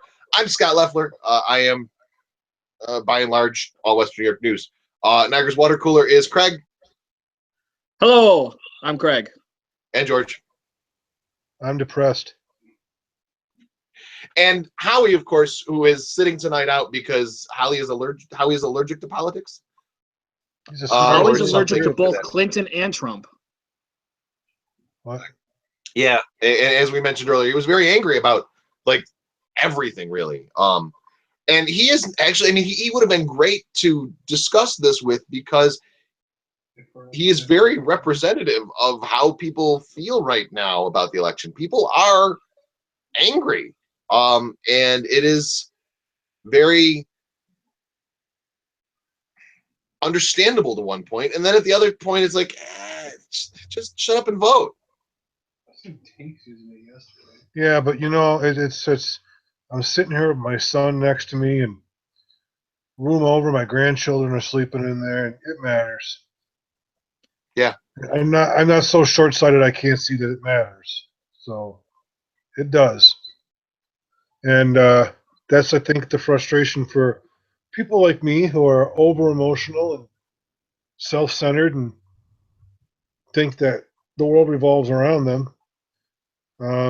We believe that it's hard to think of someone who is completely 180 degrees the opposite of your thinking being in charge of what could happen to you in the future, what could happen to your kids. It's a little scary, but I take things like that weird anyways. Now, looking at. Oh, go ahead, Scott. I was going to say, Craig, you were talking about the Soretto and Morinello race, and in Erie County, which is obviously a Democratic county, Morinello, the Republican, leads there as well. I was just looking at the Niagara County returns. It's significantly in Trump's corner right now for Niagara County. Schumer obviously won. He ended up getting a lot more votes towards the end in some of the later districts. And I'm watching that lead. That his lead in Ohio, Trump's lead, is growing. Yeah. All right, with 35% of the Erie County vote in, Donald Trump leads Hillary Clinton 51-44. Wow, in Erie County. In Erie County. Again, I don't know where exactly these votes are coming from. But yes, in Erie County, currently Trump is leading 51-44. And Johnson and Weld have a combined 3%, and Stein has 1%. Chuck Schumer killing it Yep. 65 to 33. Brian Higgins in the 26th congressional district, absolutely destroying Shelley Stratz. Chris Collins, 66% over Castenbaum's 34. That's in Erie County. I'll tell you that one in just a minute here. As CNN gears up to get some of these Western states results, they got Gary Johnson sandwiched in between Clinton and Trump in Nevada. Interesting. Yeah, that's what I thought. Now, Gary Johnson, of course, a Western governor, running with Bill Weld, who's the former governor of Massachusetts. Both former Republicans now identify as libertarian. Weld had said not that long ago that he was basically going to focus on hurting Trump because he felt that between the two, Trump was the one that was more dangerous. Gary Johnson said basically that they were both dangerous, and he, was going to he was going to help himself. He wasn't worried about hurting either one of them. He wanted to help himself. But the Western states are much more likely to potentially support a third party candidate. They still have that rugged individualistic nature, if you will. So it doesn't surprise me really to hear that Gary Johnson might be doing okay in Nevada or okay in Utah. Although with me, the surprise is that McMullen was really the one that was polling in the state of Utah. So to hear that Johnson is doing okay in it is kind of surprising, frankly. Now, McMullen I was watching. is now added to Utah. Okay. The thing about Johnson is I liked Johnson, but he's a little goofy. If he had the same demeanor as Bill Weld, I think more people could take him seriously. I kind of like his goofiness, to be completely honest with you. I've seen him. He's been doing a lot. He's been doing live news on CNN and MSNBC, and he's been doing live stuff on his Facebook, and he is goofy, but I'm kind of goofy, so I don't mind it so much. I've seen him say some things that, candidates for president probably shouldn't say, but he said them anyway, and it's like, all right, whatever, however that works for you. And I would want to say that, a major party candidate for president couldn't say this, but stuff that Donald Trump has said, apparently a major party candidate for president can say whatever they want. Well, Johnson lost me when he couldn't name a single world leader. Well, it was actually a world leader. He couldn't name a world leader he respected, George. Right. That's very. I thought it was he couldn't name a single world leader. Nope. The question was, name a world leader you respect. And it then got turned into Gary Johnson doesn't know any world leaders. He just couldn't think of one he respected. Does Gandhi count from like 80 years ago? Gandhi's not a world leader. He was 80 years ago. He was head of state? No. He defined a country nation though. He was a movement. I mean, he was India's Martin Luther King. So you could have said Margaret Thatcher. You still, if you want to run to be president of the United States, regardless of what he said, you got to pick one. You can't say Justin Trudeau. I mean, pick a world leader. If you don't respect any of the world leaders, why would I want to put you in the White House and be the conduit to the rest of the world for the entire country? Well, maybe if your argument is the rest of the world sucks, we should do better than they are. I mean, that's a decent argument. Although, I mean, I'll be honest with you, libertarians are not overly concerned with foreign affairs. We are fairly laissez-faire overall, and very much so when it comes to international stuff. Let France fight for France. Let England fight for England, and let the chips fall as they may.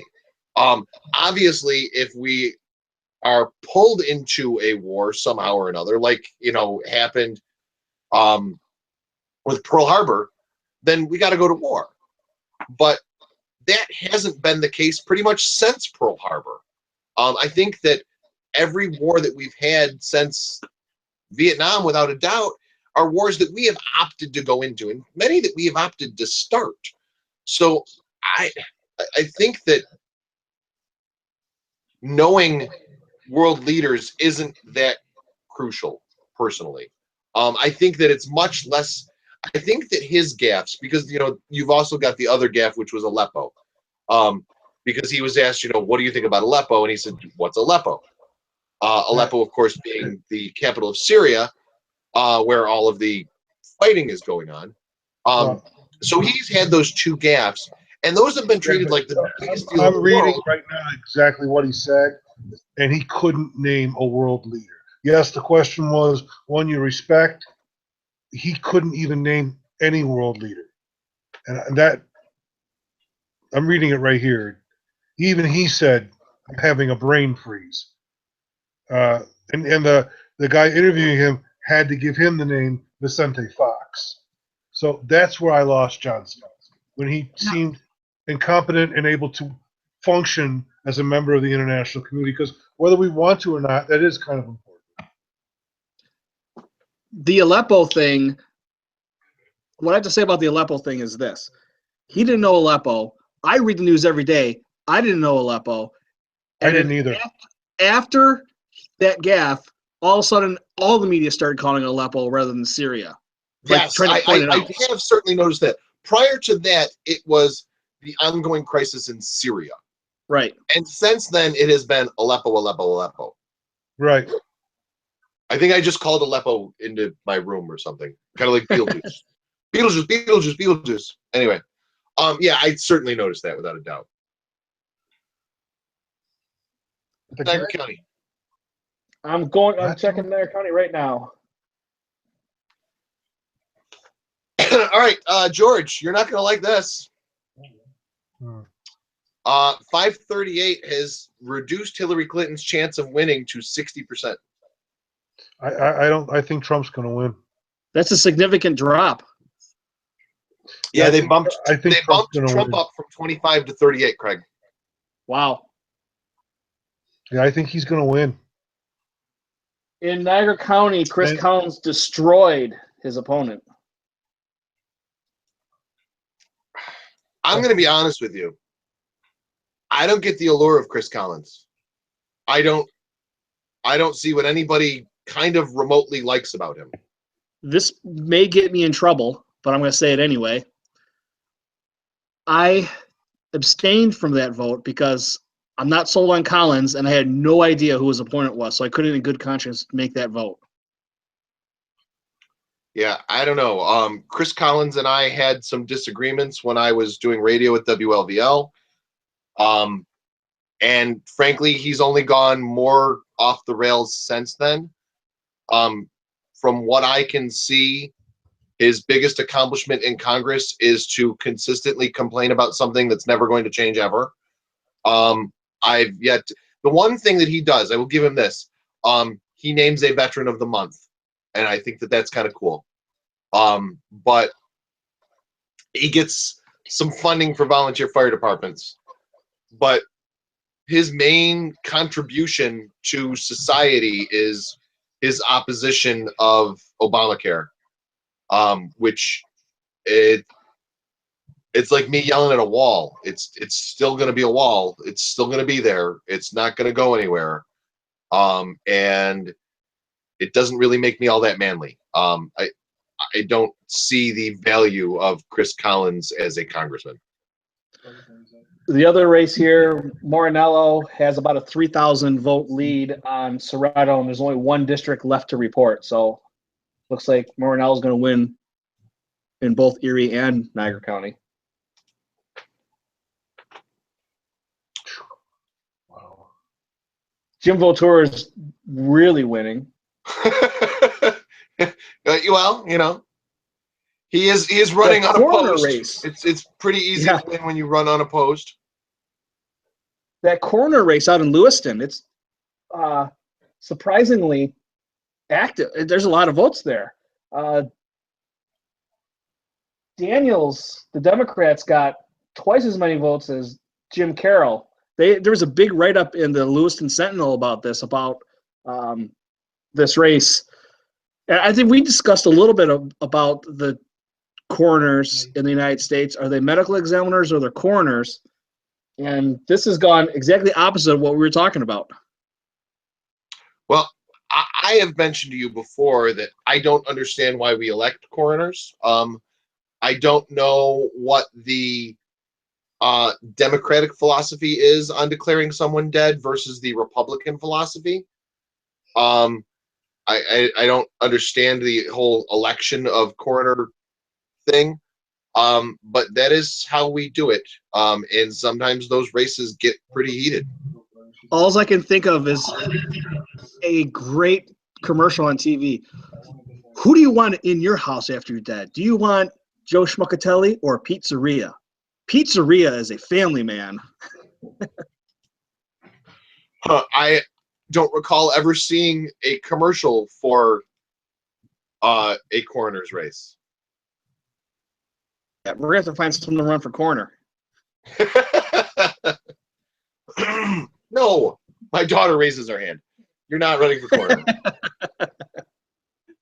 You see what I think, and I agree with you, Scott, because what if somebody runs, who's not qualified for the position? It's not an easy job at all. And he just goes out there and he wins, basically turns into a popularity contest. Now you got a coroner who has no idea what's going on, and there's incorrect information given, forms filled out wrong, you're inviting lawsuits. I think it's a dumb idea too. Well, all right, Craig's point about the medical examiner thing. If there is a death that an autopsy needs to be done in Niagara County, I don't know how it works anywhere else, but in Niagara County, that body is sent to Erie County to be examined by the Erie County medical examiner. So literally, in Niagara County, the only thing a coroner does is declare someone dead. I feel qualified to do this. What exactly qualifies you to do that? I can Nothing. see whether or not Doesn't people are matter. breathing. I can hold a mirror under somebody's nose, and I can You- take their pulse. If You're a there's, political expert. You can do better than that. If we're going to talk about running for coroner and you doing it and being able to declare somebody dead, come on, Scott. There's a Republican version of dead, and there's a Democratic version of dead. You just started that. Remember? So well, all right, so Republican. the Republican version is, if you're dead and you're Republican, you can run for president. If you're dead and you're Democrat, you can only vote for president. Well, the Vatican does it where when they find out the Pope's dead, they take a little golden mallet and they tap him on his forehead 3 times and then ask him using his real name if he can hear them. That sounds like a great idea to me. We should do that. This sounds like a TV series. I can see you in the learned robes that- too, Scott. I learned that when JP Squared passed away because it took him kind of a long time to do that. So, of course, CNN had nothing better to do. They went over every grisly detail of the Vatican process of declaring the Vatican coroner process. And I thought, that can work anywhere. So- Most popes, of course, and I don't know how the hell we got to talking about the papacy here, but most popes die while You in invited office, and then they have to get a new pope after that. I kind of respect how Emperor Palpatine did it, where he actually resigned while still alive so that they could pick, Pope Feelgood. My question Yeah, is, yeah. how hard do you hit the Holy Father with the mallet? I don't know. Are you sure he's dead?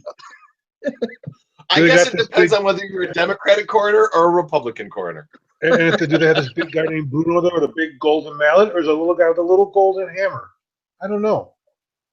But that Little is the guy, a process. little golden hammer, like an Oompa Loompa? And of course, this all happens after the real coroner pronounces the Pope dead. So, Yeah.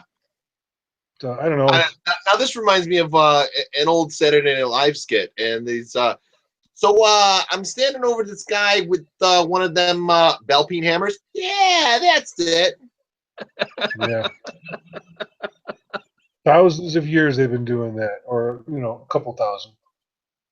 Probably around 2, I would Um, imagine. Oh boy. This is just looking the direct opposite of what I thought it was going to be.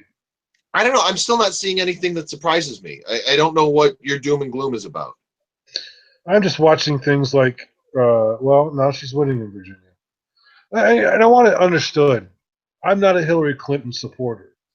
Not by You're any just stretch. scared to death that Donald Trump might be I am president. terrified of Donald Trump being, because you want to know why? I got a great mechanic. He has kept, you guys remember my green and gold van? My mechanic is the reason I had that for the last 3 years I had it.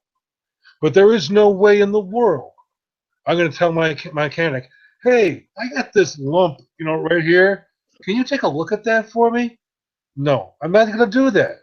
There is nothing in Donald Trump's past indicates that he is able to be president. And it terrifies me that millions, at this point, let me check, hang on, 33 million people believe he is qualified to be president. So, yeah, I'm just scared of him being president. I know that China has warned us if Trump is president, there's going to be problems. And then again, they've been messing with everybody the last couple of years. But, I mean, I don't know. I'm worried. I saw a thing, a meme on Facebook or something that said, if you needed brain surgery, and your two options were a brain surgeon who had a malpractice suit or the manager of a Wendy's, which one would you go to? Then it basically said that's this election in a nutshell. And I feel like maybe that's oversimplified, but not by much. The one thing I have to say about the Trump candidacy is, and I'm not saying that I'm a Trump fan, so we'll get this out there straight away. They just projected Ohio as Trump, by the way. I expected that. Trump was way ahead in the preliminary polls in Ohio. The thing about the Trump candidacy is we were always told when we were kids that anyone could run for president. And he's proven that. You don't have to be a political insider. You don't have to be reasonably intelligent. Yeah, you can run for president. So there's hope for the rest of us, which I'm going to take this moment to say that in 2020, the perfect vision for America will be Bacon and Johnson. And by Johnson, I mean Dwayne Johnson, because The Rock is awesome. He could be my running mate. And he could be like, do you smell what I'm cooking? It's bacon! Exactly. When you're a kid Exactly. and you're It's being just- told anybody can be president, that's kind of like saying you could be an astronaut, Jimmy. So it's kind of tongue-in-cheek thing. To the No, moon, Alice. not anybody should be president. I don't want Donald Trump sitting across the table from the premier of China while Putin is running all over Europe.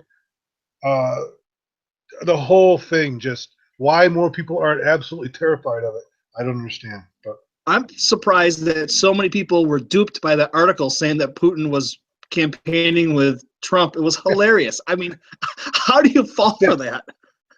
satire websites, they should just leave it to the Onion because everybody else just confuses everybody. I had mentioned the one that Craig's talking about here is the Borowitz report, which runs in the New York Post, among other places. I don't always like the Borowitz report. I feel that Andy Borowitz's humor is not in line with mine oftentimes, but some of the things that he's written in this election series, election season, have been spot on. And I thought that the Putin campaigning with Trump one was pretty close to being spot on. The satire sites, though, I think that I think we got a few dangers. One, this election cycle has been so off the wall that really who the hell knows what might possibly be true. Because we had a presidential candidate say things that presidential candidates do not say. So to hear that, a foreign leader is going to, go on a tour with that person, all right, maybe, why not? And then the other half of that is people are stupid and will believe anything you tell them. I heard it on the internet that blank, and people are like, really? So, yeah. I don't know. This is a recurring theme too that's starting to concern me. All night, Hillary Clinton has been way ahead of Donald Trump in Michigan. And now Trump, who just took another state, Trump is way ahead of Hillary. As the night Michigan. progresses, I really think we're headed towards a Donald Trump presidency. What state did he just get? He's got one. I don't know which one. I don't know. Well, I saw that he had just taken Missouri. He took Missouri, and Hillary took something else. Oh, Hillary took New Mexico, which Mexico. again we expected. I have yet to see a result that surprises me. Well, I mean- Nothing has been called. Nothing has been called that wasn't expected. No, but I mean, as the states start going off the board here, I mean, running out of surprises to be to look forward to. Trump's going to take Florida. Yeah, I think so too. He's going to take Florida. Again, it's entirely possible, but I think it's way too early to say. So Trump takes Florida, Georgia, North Carolina,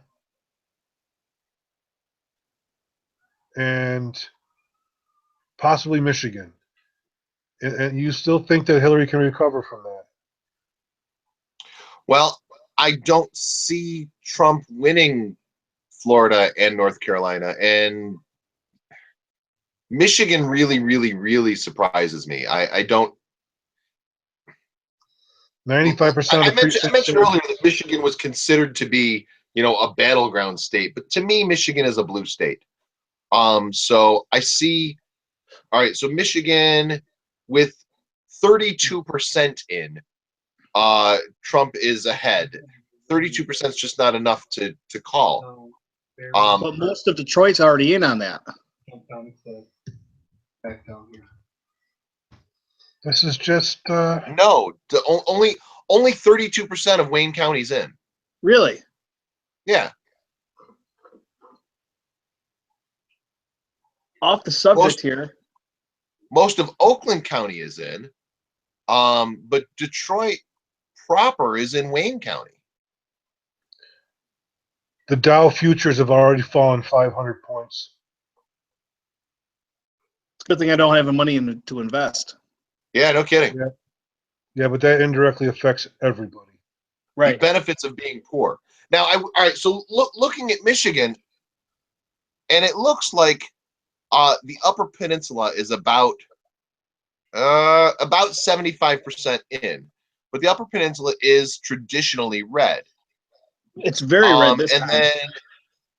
and then the fingers on the mitten are 85 to 90% in.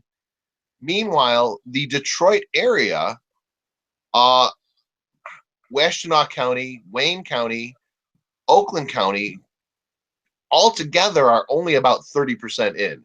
All right, so this is going to sound crazy.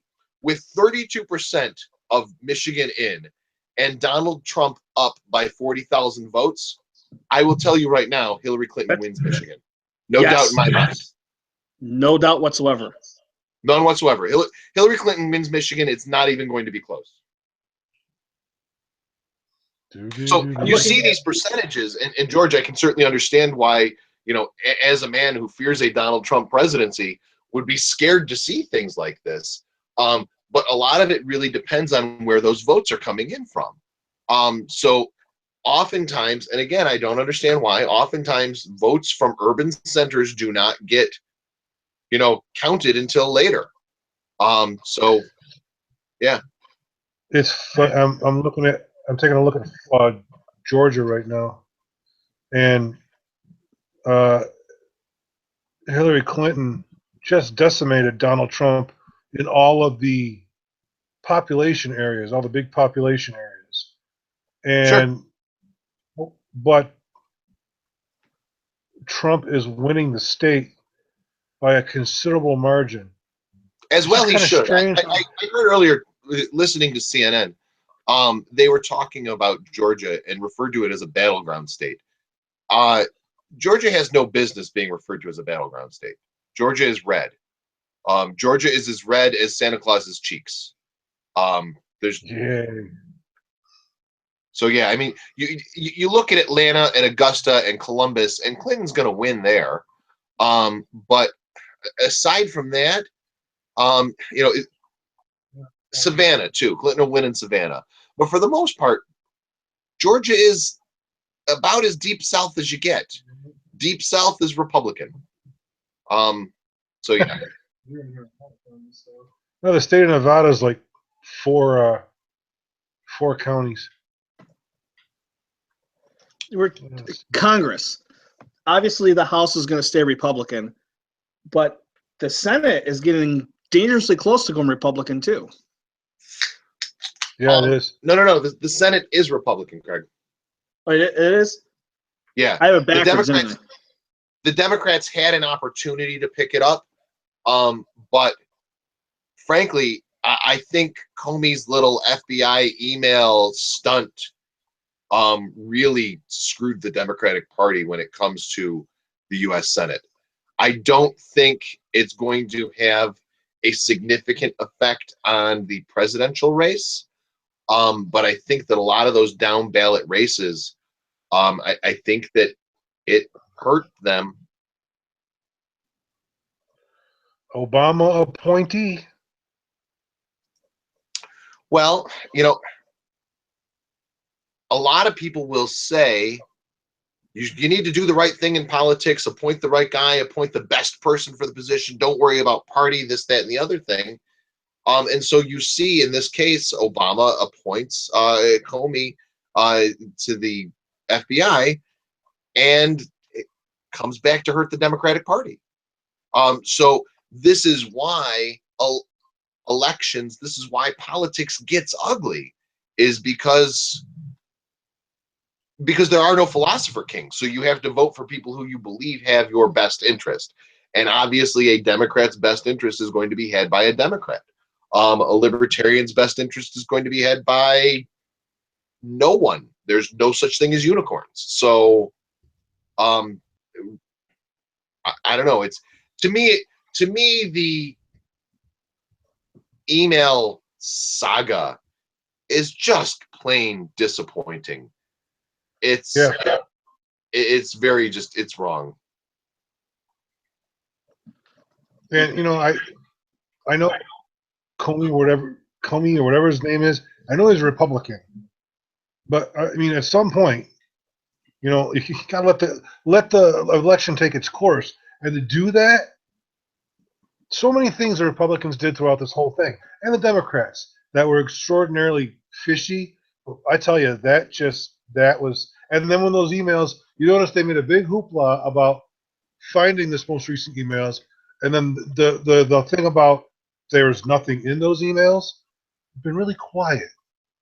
And I blame the Democrats for that. Well, I think, all right, so you had the announcement that there was nothing in those emails made on a Sunday.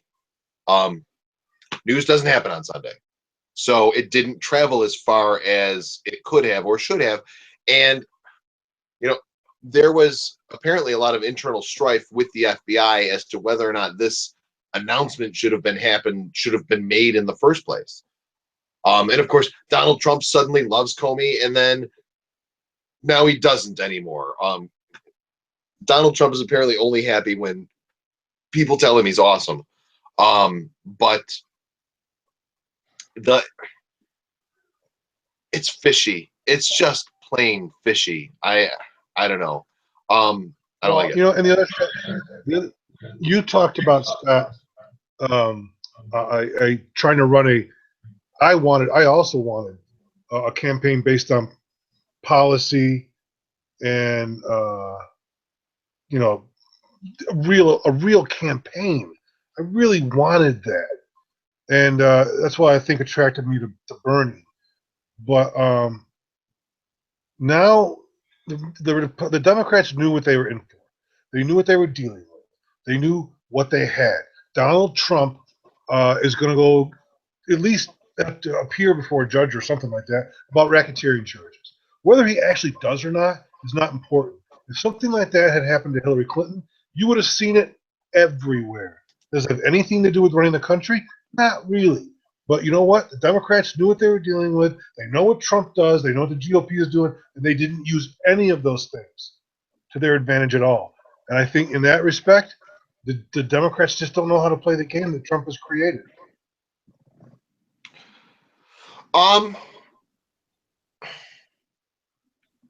Is that good, bad, or indifferent, though, George?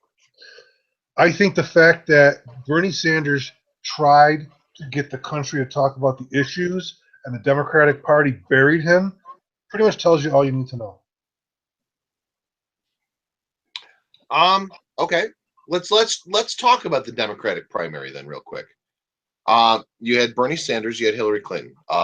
Basically, those were the two candidates. Those were the only two candidates that mattered. The Republican circus, everybody was all over the place. The Democrats, it was really just Bernie and Hillary. And for a while, it wasn't even Bernie and Hillary. It was just Hillary. Bernie kind of came out of nowhere. Well, I think that there needs to be some, conversation to happen. But keep in mind, Bernie Sanders is not a Democrat. I know. So the Democratic Party has some safeguards basically to prevent what happened in the Republican Party from happening in the Democratic Party. The Democratic Party has some safeguards built in to ensure that a Democrat wins. It's hard to fault them for that, really, in my opinion. Well, I just, boy, I tell you, I'm watching this, and Facebook is not as lit up as I thought it would be. But boy, I really, I got a lot of friends that support Trump, and they're all kind of, anybody's kind of snooty in a political discussion. But I just don't think they understand what we could be getting into. I mean, okay, so like you said, Scott, a brain surgeon with a malpractice lawsuit versus burger flipper. That's exactly what it is. Right. And the problem is the burger flipper thinks he knows how to be a brain surgeon. I think Yes, that's I agree. element of that that's missing. And not to denigrate burger flippers, but he's not even a really good burger flipper. No, he's not. No, he's not. By the way, I don't like how 538 is doing their polling right now. Bouncing all over the place? They are. Their 538's numbers are incredibly volatile, and I think what they're doing is they're using these returns as they come in, which is, we pointed out, and Wolf Blitzer had discussed, they're changing rapidly. As big sections of votes come in, things change drastically. So I think that 538 right now is not as trustworthy as I would like them to be. 4 years ago at this time, it's 20 minutes to 11. We pretty much knew that Obama was winning re-election. This thing is still up in the air. I know they said earlier they normally can project a winner by 11:30. We're coming up quickly on that time. Yes, we are. And I said earlier, oh, by the way, speaking of projections, Hillary is projected to win Virginia by CNN. Saw that, yeah. I can't believe that she wouldn't win with Tim Kaine on there on the ticket. Well, I can't either, but Virginia has for a long time been a reddish state. So, yeah, you make a very valid point though, Craig. But I had said earlier that I wanted us to be done with our broadcast before we had a president, because I didn't think that this was going to be an early night.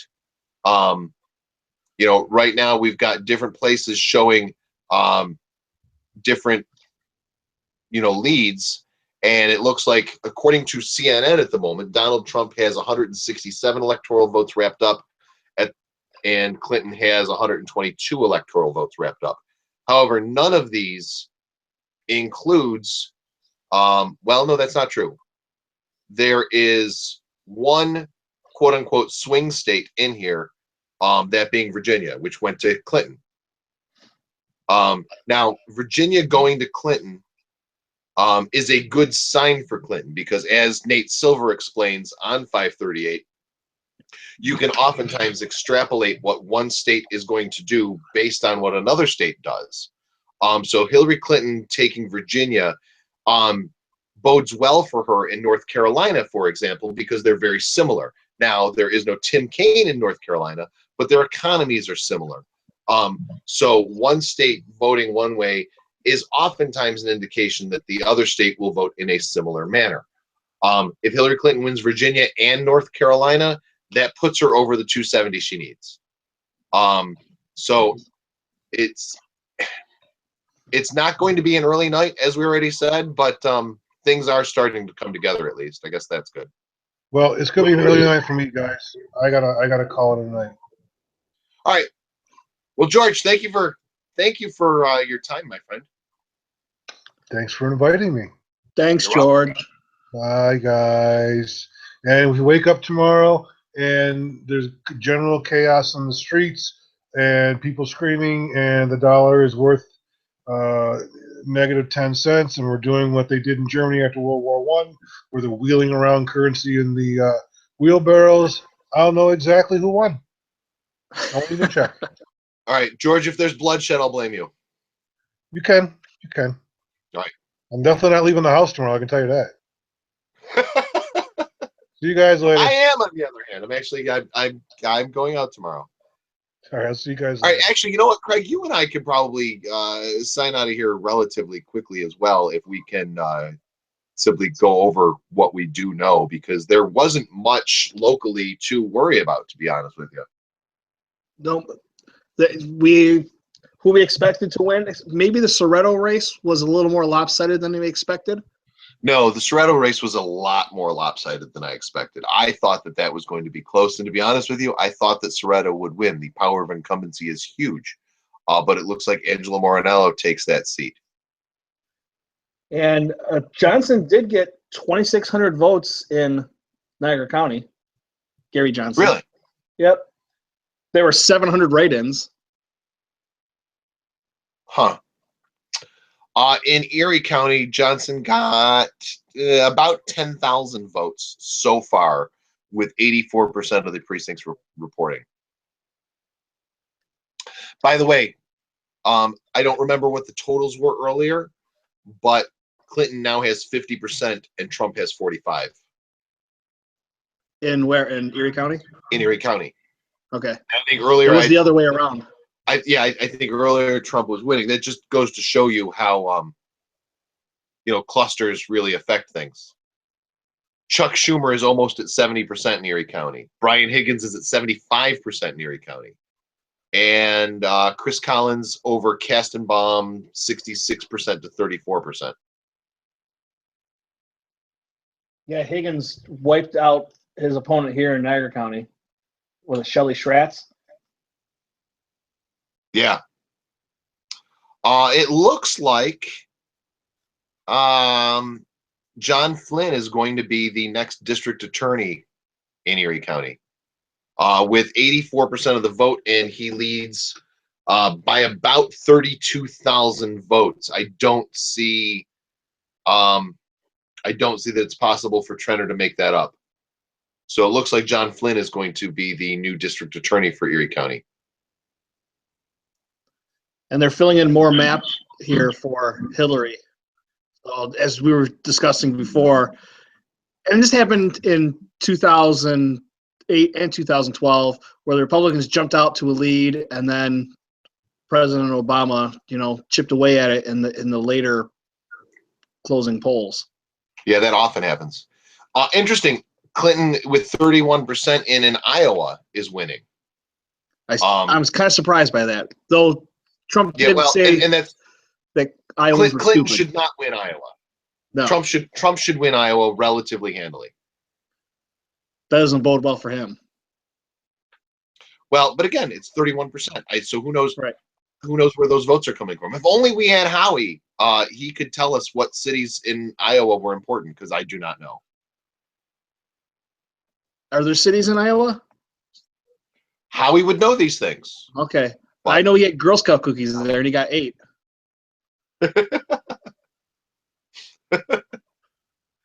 I Not couldn't help even. myself. All right, so Jacobs over Small by a large percentage in Erie County. Michael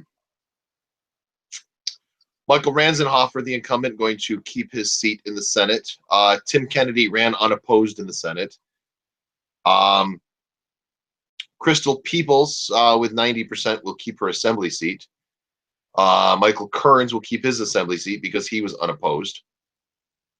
The 143rd Assembly District looks like, in Erie County at least, the Democrat Monica Wallace is leading the Republican Russell Sugg with about 85% of the vote in. Wallace is up by about 5,000 votes, and that's a pretty significant number there. You've already mentioned Mike Norris running unopposed. Morinello in Erie County is crushing it. And Walter Raymond. Ooh, actually, this race is a lot closer than I thought it would be. Ray Walter has 52% of the vote, and Stephen Meyer, the Democrat, the challenger in this assembly race, at 48%. That's with 87% in. That is too close to even think about there being a winner right yet. Wow. Dave DiPietro is running unopposed in the 147th, and Sean Ryan running unopposed in the 149th. So those are the races that I was interested in, if you will. Proposition 1 in Lockport passed 4,500 to 1,200. That's insane. I didn't realize that there was that much hatred for Ann McCaffrey. Because I do personally view it as somewhat of a referendum on McCaffrey. I realize that it's not a direct referendum on the mayor, but I think that, to a large part, it is a view of how people look at Ann. Possibly. And there wasn't a lot of information out there about it. I didn't see much about it anyway. Yeah. All right, Craig, what do you say? You wanna wrap things up here? Yeah, I think so. All right. Thank you. Thank you anyone who was watching us. Yeah, all three of you. I really appreciate it. One was probably Howie. Well, yeah, and then we started talking about him, so he stopped. Yeah. All right, so I'm gonna go focus my attention on the presidential election. Hopefully there's still a country tomorrow. If there is, I'll do some reporting about it on allwesternnewyorknews.com. Bacon, are you writing any nice stories about books? I've had seriously terrible writer's block. I have not been able to get anything to flow at all.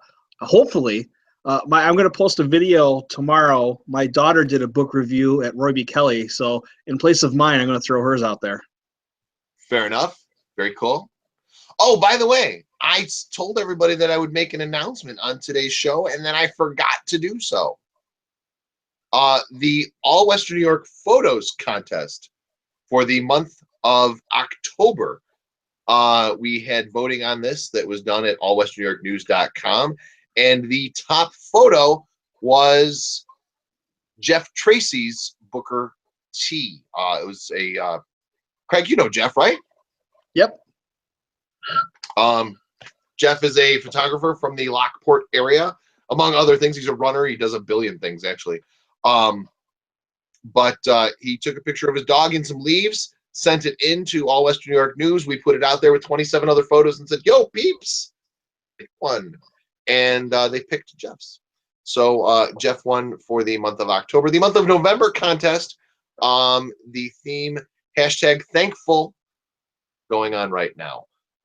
So for All Western New York News and Radio, I'm Scott Leffler. Thanks for joining in. Bye, everyone.